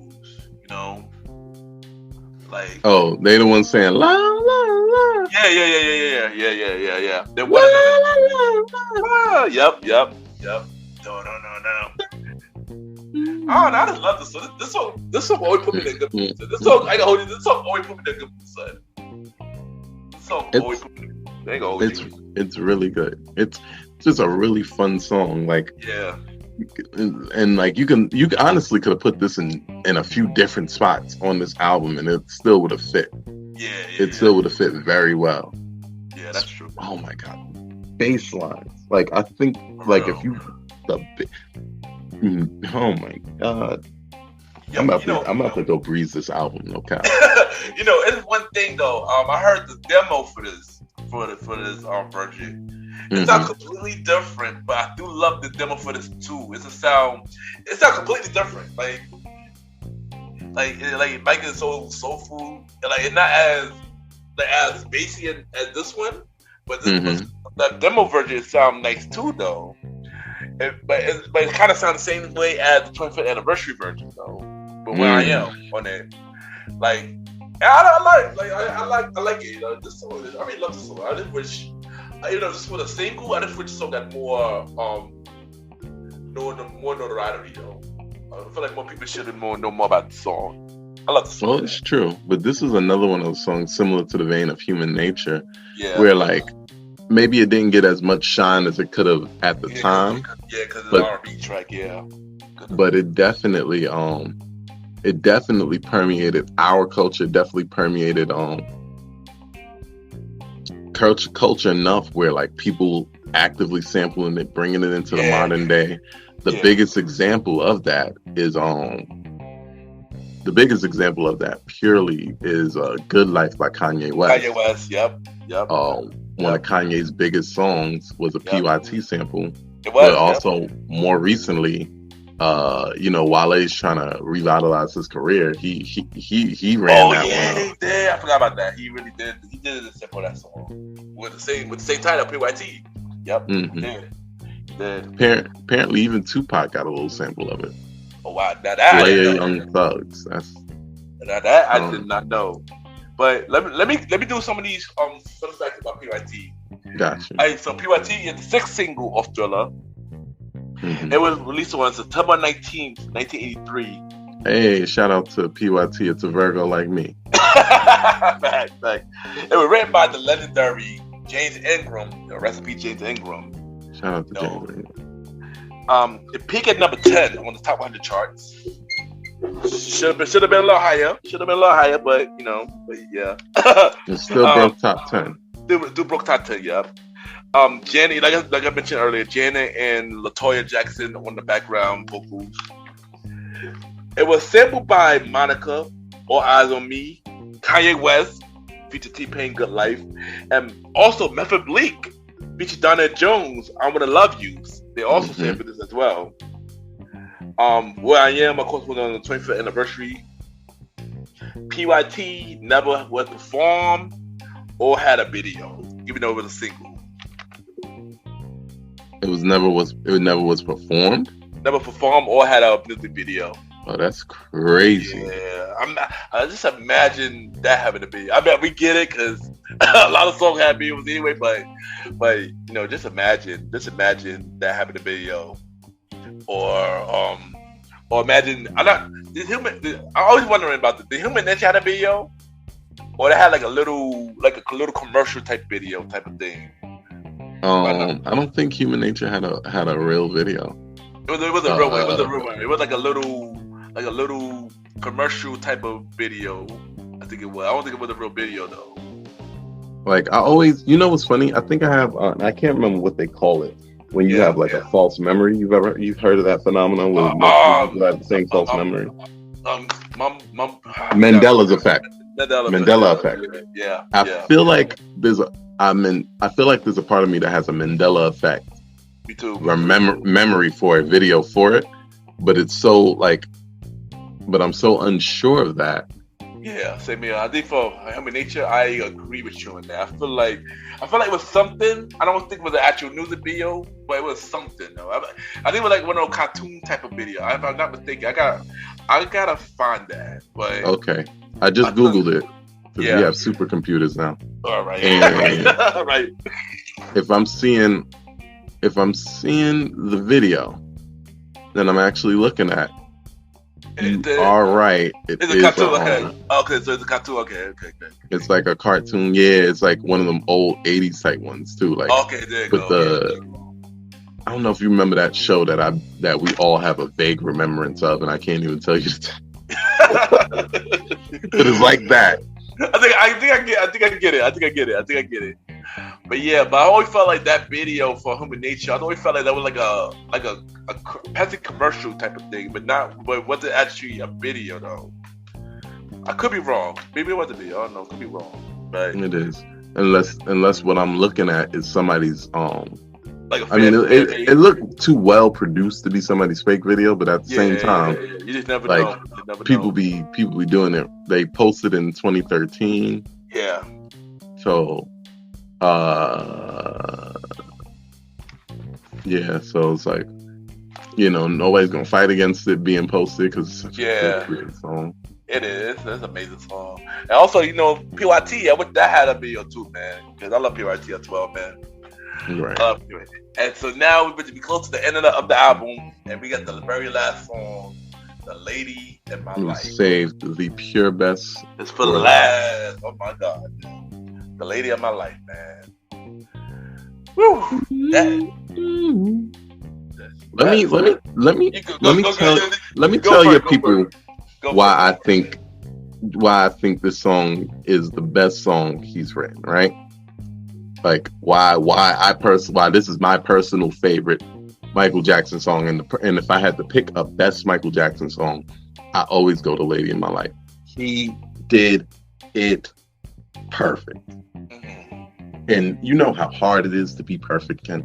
I'm a perfectionist, and that's why I don't put enough music out, because I can't get to this perfect. He did the song.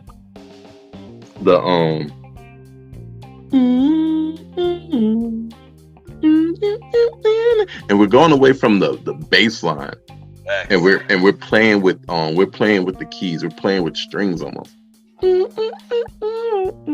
Like, "There'll be no darkness tonight, lady, our love will shine, lighting the night. Just put your trust in my heart and meet me in paradise. Now is the time, girl. You're every wonder in this world to me, a treasure that time won't steal away. So listen to my heart, lay your body close to mine, let me fill you with my dreams, I can make you feel all right. And baby, through the years, I'm gonna love you more each day. So I promise you tonight that you'll always be the lady of my life." Now, if you really pull back, I want us to step back a second and look at the lyrics. He is comforting somebody into having their first time with him. Facts. He really is. Right? But ladies, please jump in the comment sections of wherever you find this video, or wherever you find this podcast, or you can, or you know, we can fight about this on Twitter at They Call Me Malimal. Also at you know, we gonna do the tags later.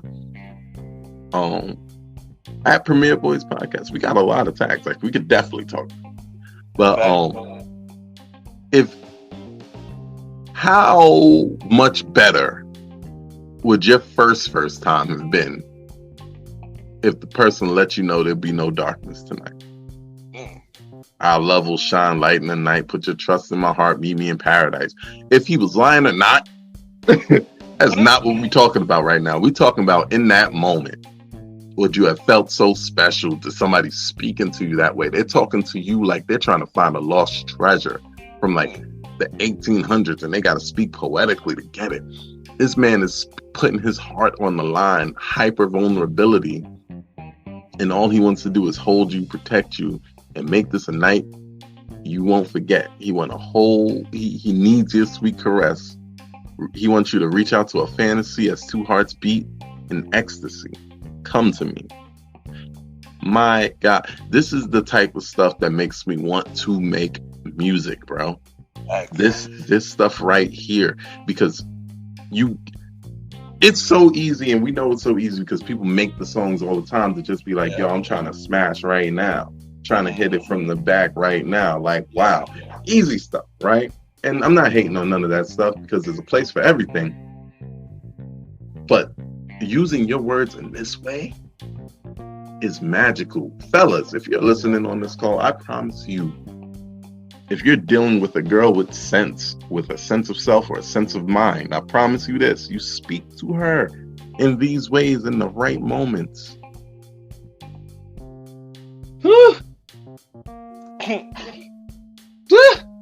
All I'm saying is, you better wrap up, or you're gonna be taking care of somebody. And I gotta hold you. This song with just G. Louise, amazing song, man. Such a beautiful song. Definitely one of the best songs off Thriller. One of the most sleepless songs off Thriller. Best songs off Thriller. This is one of the best songs generally. Perfect love song, man. Perfect love song. Should have been a single. Should have got more notoriety, for real. Like, such a beautiful song, man.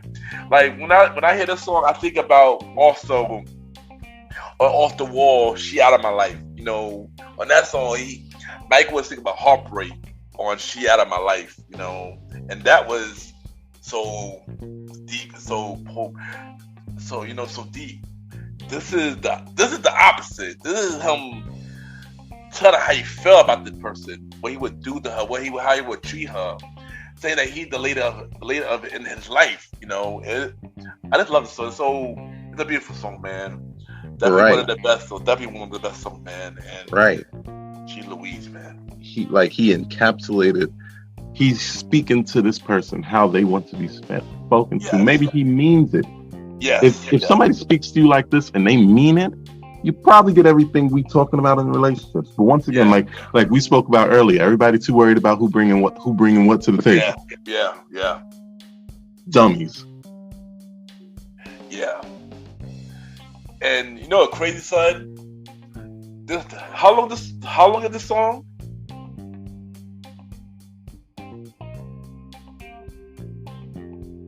Yeah, Mali, how long is this song? It's like 5 minutes, right? Say it one more time. How long is the song? 5 minutes exactly. All right, so say the thing. I found another version online that is 6 minutes and 26 seconds. I need that link. Yeah, they have another verse. It have him like really going in at the end. He's like rock you, baby, and stuff like that. I'm like, yo, why this version was not on the album? The extra verse and everything. Why this version was not on the album? This made it so even more beautiful. Like I mean, I don't get my like the version we got, but you know why? Yeah. You know why? It probably couldn't fit. Because remember the size. Right. That was a big issue for them. Right. Like they CDs didn't hold as much songs and none of that. That was a huge issue. I agree. But they should have added it on the 40th anniversary. That version, yo. I was like, yo, like people need to hear that extra verse and stuff. This song is a beautiful song, man. Like I love this song, man. That feed Michael Jackson, one of Michael Jackson's best albums, the best song. And stuff like that. Sadly, this is not a single, so I don't really know much fun facts about the song. But we know my guy Rob Templeton wrote the song, and we know that LL Cool J featured Boyz II Men sampled the song with "Hey Lover." Right. One of my favorite samples. I know LL did it. There's a few people that did a real good sample of "Lady of My Life." Yeah, I don't remember anybody else unless I forgot it. But if you know any, let me know. Let's say it right now. If you know any. Bro, I'm fitting to do one. That's how much I like this song. No, I don't care. Listen, I don't care if I never become super hyper popular. I need to put out this sample of this song. I'll pay whoever needs to be paid. But I need, Yeah. I need to do this.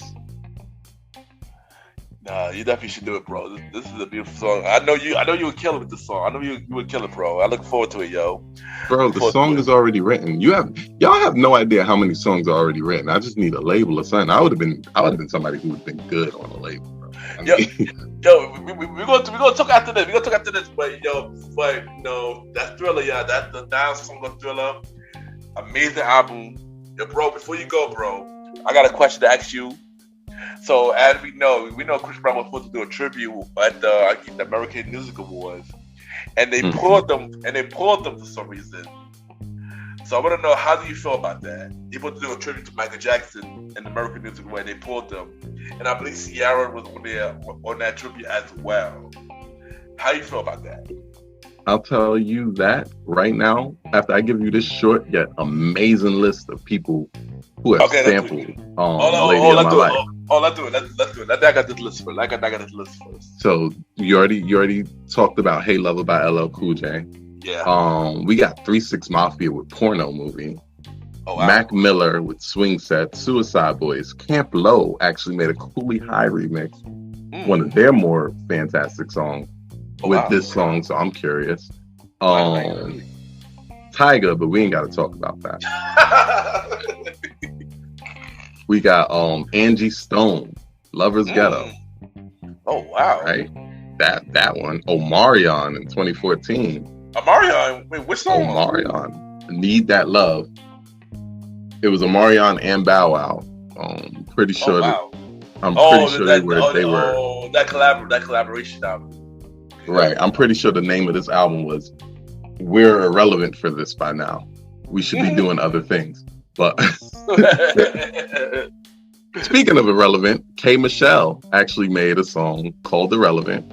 Oh wow! That samples "Lady of My Life." Oh wow! So there's a very, very crazy Skilo. Wow, that's crazy. Even him. If you know Skilo, he made I wish that I was taller. I wish that I was baller. I wish I was Oh, got it. He made that song. So, on his one hit wonder, we would have never heard this because he never made more music. Oh wait, that's fact. But you feel me? The legacy is so crazy. It is. And it gets, and I didn't even read you the freaking covers. Oh my God, Maya covered him on Fallen album. Oh wow, I remember Neo covered him and Maxwell covered him as well. Maxwell, he performed it. Maxwell performed it, I believe, last year. I forgot where, but he performed it last year. I forgot what show it was. I'm trying to remember BT. I think BT was. I think it was BT was. I don't remember. He did, but Maxwell did cover it. Maxwell covered it though. People know I go crazy for Maxwell. What's funny in the cover range, like similar to Human Nature. Yeah. But just more. There's a lot more jazz covers. George Benson did one. Oh wow. A lot more jazz covers. And this is just to speak to Silk did a cover. Albie Shore did a cover. So like, and this is just to speak to the how many people this song touched. How many people were touched by this particular song. So of course some of these people just gonna be doing it because they heard the beat and it was fire. They don't even know. But the people who made the beat, they know what time it is. Yep. Now, back to Chris Brown and the AMAs. The AMAs are some hoes for that. That was a whole move. It was a whole move. And let me tell you why it was a whole move. It was a whole move. One thing, because it was so close. Yeah. Right? But two things for their reasoning. If they said, yo, we can't afford to pay people for the Michael Jackson samples. Yeah. And they could have forced Chris Brown to pay for it. I'm sure Chris would have paid for it because he seems like the type that no matter what you think of his music, he seemed like the type that cares about what he's doing. Yeah. Right? So I'm sure he would have got his people, they would have worked it out. But their reasoning was, we don't want, and if you got the exact quote and I'm wrong, let me know. But this is what I heard and what I was reading. I gotta find it. Their reasoning was basically they didn't want a woman beater to show respect to a child molester. Wow. If Michael Jackson was alive, I would want him to sue. I would want him to sue the AMAs until they had to rename the AMAs the American Michael Jackson Awards. Yeah. Because he likes naming stuff after himself. Yeah. All his kids have the same name, basically. So I would have sued them until their name is now the American Michael Jackson Awards. You don't even get a trophy from them named whatever they named it. You get a Mikey. Right? Wow. Yeah. You get a blanket. That's what we're fighting for. We're fighting for the blanket. Who's going to take home the coveted blanket this year? Right? That's how bad he should sue them. Because first of all, that's complete and total defamation. Not only are we talking about stuff that has come out in both ways, both sides, that came out untrue. Yeah. Right? But you're defaming a man who's dead and can't defend himself. Facts. And your reasoning is, oh, this kid. Now let's talk about this too. This kid who fought one girl one time. Yeah. 12 years ago. 13 years ago. Yeah. Kid. Right? We're going to stop talking about Chris Brown like he's not only... Chris Brown is my age, bro. Yeah. I was 19. Yeah. When he did that. I wasn't even 19. I was 18. I turned 19 that same year. I remember. Yeah, I remember. Let it go. Actually, nobody's saying he's right. Nobody's even trying to give him a free pass. But he done apologize. Yeah, he did a His career took a hit, and he regained it because people are derelict a little bit, but besides the point. Yeah. His career took the hit already. He hasn't done nothing like that. He apologized. The person who he did it to forgave him that same year. And imagine, they did a song together even after that. They did a song together 2 years later. Yeah. Yeah, after that. And it was a good song. Yeah. They did 3 songs together, yeah. Mm-hmm. They did Cake, Somebody Business, and Don't Stop. I forgot they did Cake together. Yeah, and please stop the new song. Some of the music on Chris Brown album, it was a remix. Song. I know what you're talking about, though. Yeah. But that's my whole thing. It's like, and this is go to a thing of philosophy. Yeah. How long do we punish people for stuff that if we did it, we wouldn't want to get punished for it that long?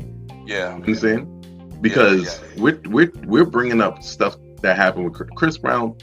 It was 13 years ago. I mean, he was young too. He was really young. He was 18, 19. Yeah. It was 13 years ago. Why can't we let this die? Because what? Because we watched him grow up in front of the camera. So we literally got to see every bad thing and good thing that he was doing in front of any camera because that's the only way he knew how to live. Our lives don't get scrutinized so hard. That's true, yeah. You know, maybe we can't money our way out of problems if we get into them, but nobody's looking at us and trying to pinpoint every single problem. Maybe our parents, maybe. Yeah. You know, looking at us trying to pinpoint. Now he got millions. Let it go. You're the reason why his career isn't. Hold on, and I want to look right down the barrel at anybody who has this mentality. Oh, Chris Brown is a woman beater and da da da da da. How many women did he beat? He beat one woman. Yeah. And that woman forgave him. Yeah. And that woman even admitted to aggression. Yeah. All right. So it was a fight. Now, did he have to do her that way? No. It was terrible. But one thing, we were never talking about an ongoing pattern of abuse. And two things, we were talking about kids because they were both kids. Yeah. Right? We're doing this whole only women are good people thing. And we can't do that because that is terrible. Right? Let it go. You're the reason he didn't have the career that you thought he was going to have, that wholesome career. Yeah. Specifically the reason. Because you wouldn't accept that apology. My son was crawling. He was singing and crawling. Yeah, he was. You would not accept that apology. You still don't. And your reasoning is what? He did it. He apologized. He didn't kill the girl. The girl healed. Girl career became bigger than it probably, and that's another thing. Her career actually became bigger than it might have been. Yeah, really bigger. Yeah, might have been bigger than it might have been because she needed to make that change too. Yeah, you understand?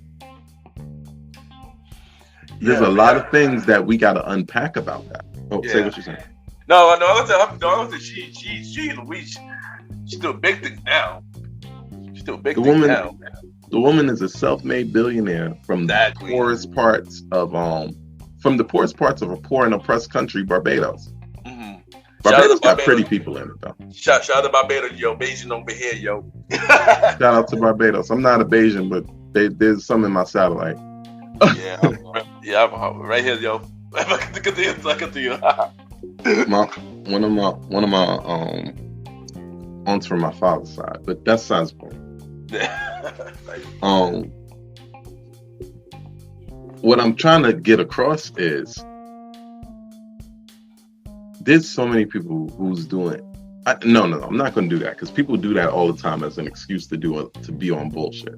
Yeah. Just because there's other people doing worse than you, don't mean you didn't do bad or you're not doing bad. So let's not make that comparison. You don't want to be the best of the worst. You want to be the best of the best, right or wrong? Yeah. Right. But this man actually went out of his way, apologized to the person, atoned publicly and privately for this sin. When are we going to let it go? Facts. It's time to let it go because people can grow and people can change and people can move on. Yeah. Maybe his music doesn't say he grows, changes, moves on, but his life does. Yeah.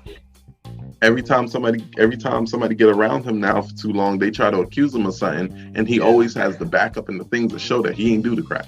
Yeah, that's true. Let it go, because AMAs, you missed out on an incredible performance. I took the time to watch that, and I can imagine how it would be if they had the camera angles that they really want, the type of camera angles you get on a big show like that. Facts. And the type of costumes and videos and this and that they really, really wanted. It would have been incredible. He should have saved it for the BET Awards. Oh, yeah, or Soul Train Awards or something. Nah, he ain't going to the Soul Train. but I ain't gonna hold you. Sorry, guys. I ain't gonna hold you. That messed up what they did, man. And they were stupid for even pulling him for that reason too, and then try to disrespect Michael Jackson at the same time. I was right. I'm glad I didn't watch the AMAs, but that's messed up what they did, man. Hopefully, Chris, like I said, I hope he do it for the BET Awards. I agree with that. Hope he do it, or he do it for some kind of platform, like Amazon. You know how to do concerts and stuff. They should do it on Amazon and do it stream on there.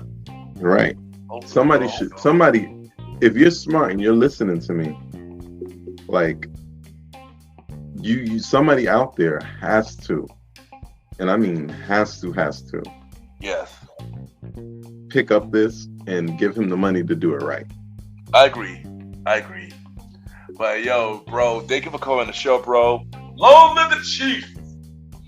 Coming on the show, man. It was a dope conversation doing it with you, man, and it was fun, man. And you already know, bro. I'm gonna bring it back. We got more things to talk about. I'll have you back on Conversational Music in the future.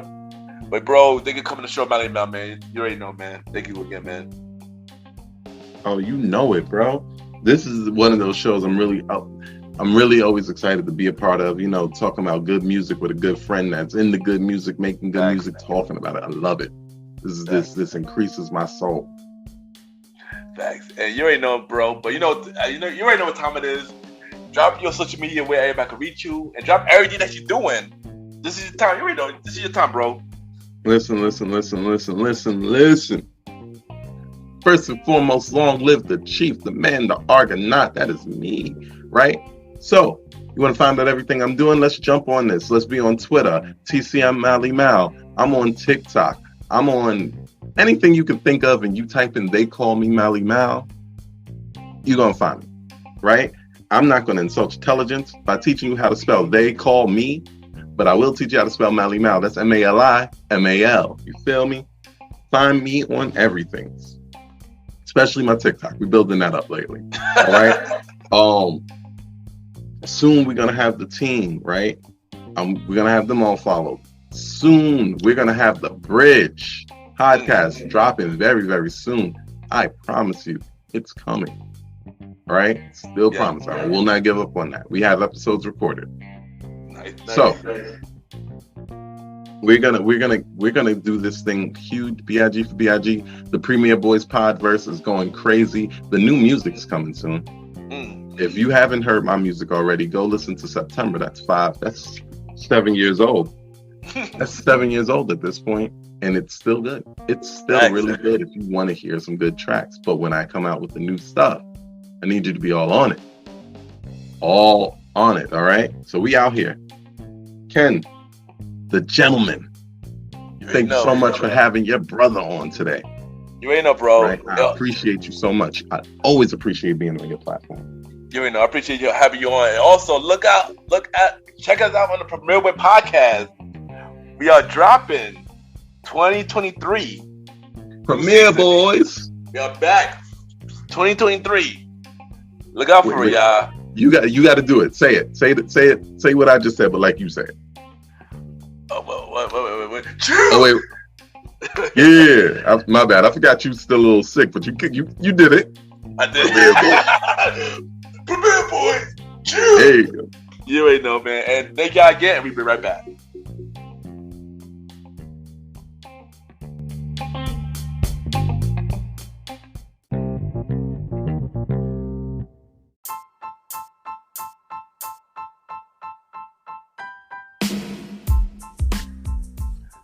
Hello, everybody. This is your boy Ken, aka Mr. Gentleman, the Gentleman Like the Podcast and the Premier Boy Podcast. And this commercial is brought to you by the Premier Boy Podcast, where four publicly do where we talk about anything about the culture. Hosted by myself, Ken, aka Mr. Gentleman, Mr. Aaron Sands from King Talk with Aaron Sands, the Star Riding Ride, who is also my co-host of the Old School Show, and Long Live the Chief Malimal. And we talk many topics from politics, music, sex, love, relationships, and many more. And also every topic that's going on in the news right now. Many of our topics are very controversial, and the podcast show might not be for everybody because we talk about many explicit content. And yeah, so if y'all decided to check out the show, y'all be warned because y'all might need a drink or two. And yeah, because the podcast is so crazy. I'm shocked that it had not got canceled yet. So if y'all looking forward to listen to the Premier Boy Podcast, check it out on Anchor, Spotify, Apple Podcasts, iHeartRadio, and many more. Each and every Wednesday at 12 a.m. You can check out the Premier Boy Podcast with myself, Mr. Aaron Sands, Star Riding Rod, and Long Live the Chief Malimal. This is your boy Ken, aka Mr. Gentleman. Have a good day and night wherever you're listening to this episode. Now back to the show. Yeah!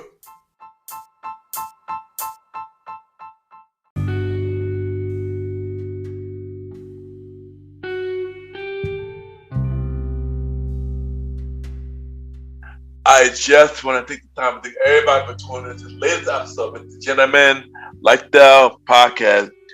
Thank you to my special guest, the bro, Long Live the Chief, Malimal, for coming on the show. And check out his new podcast show, The Bridge Podcast, coming soon. Also, look out for us on the Premier Boy Podcast. Myself, Aaron, Keto Sands, the Star Riding Rod, and Long Live the Chief, Malimal. The Premier Boy Podcast Season 3, January 4th at 12 a.m. January 4th at 12 a.m. Season 3 of the Premier Boy Podcast. Also check out King Talk with Aaron Sands every Friday at 12 a.m. Every Fridays at 12 a.m. I am executive producer of that podcast show, so check it out every Friday at 12 a.m. And y'all already know where I'm at every Sundays. Mr. Gentleman Lifestyle Podcast, each and every Sundays at 12 p.m. We're on Anchor, Spotify, Apple Podcasts, iHeartRadio, Amazon Music, The Pods, and many more. Y'all can rate the show 5-star ratings on Spotify, Apple Podcasts, Good Pods, Podcasts. The more y'all rate the show, the more people know about Mr. Gentleman Lifestyle Podcast. If you want to be a guest on my show, y'all can send me a bio about yourself and everything that you do to my email, Ken, YPGENT at gmail.com. Ken, YPGENT at gmail.com. Also, hit me up on social media, Ken _ Mr. Gentleman. I repeat, Ken, KEN _ Mr. MR Gentleman, GENTLEMAN. Add me on Good Pods, Ken Mr. Gentleman.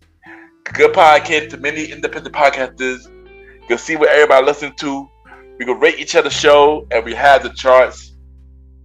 Right now, we're going to do the chart review on Good Pods. And Mr. Gentleman, like the podcast right now, we are number 13 on Top 100 shows. And we are number 3 on Society and Culture.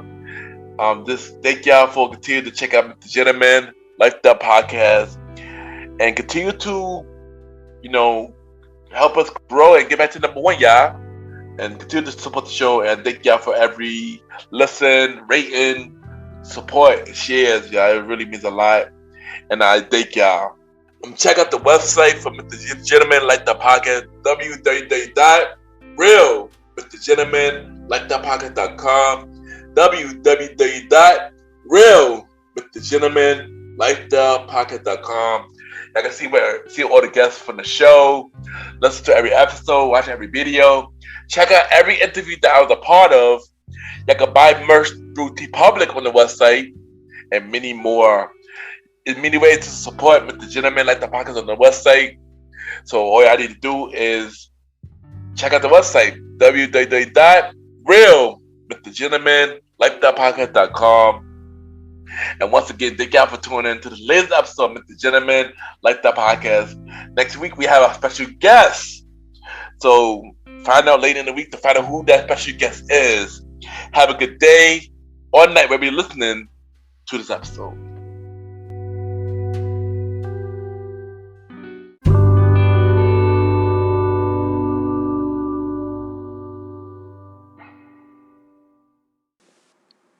What's up? This is your girl Beauty Bella, and you are listening to Mr. Gentleman Lifestyle Podcast.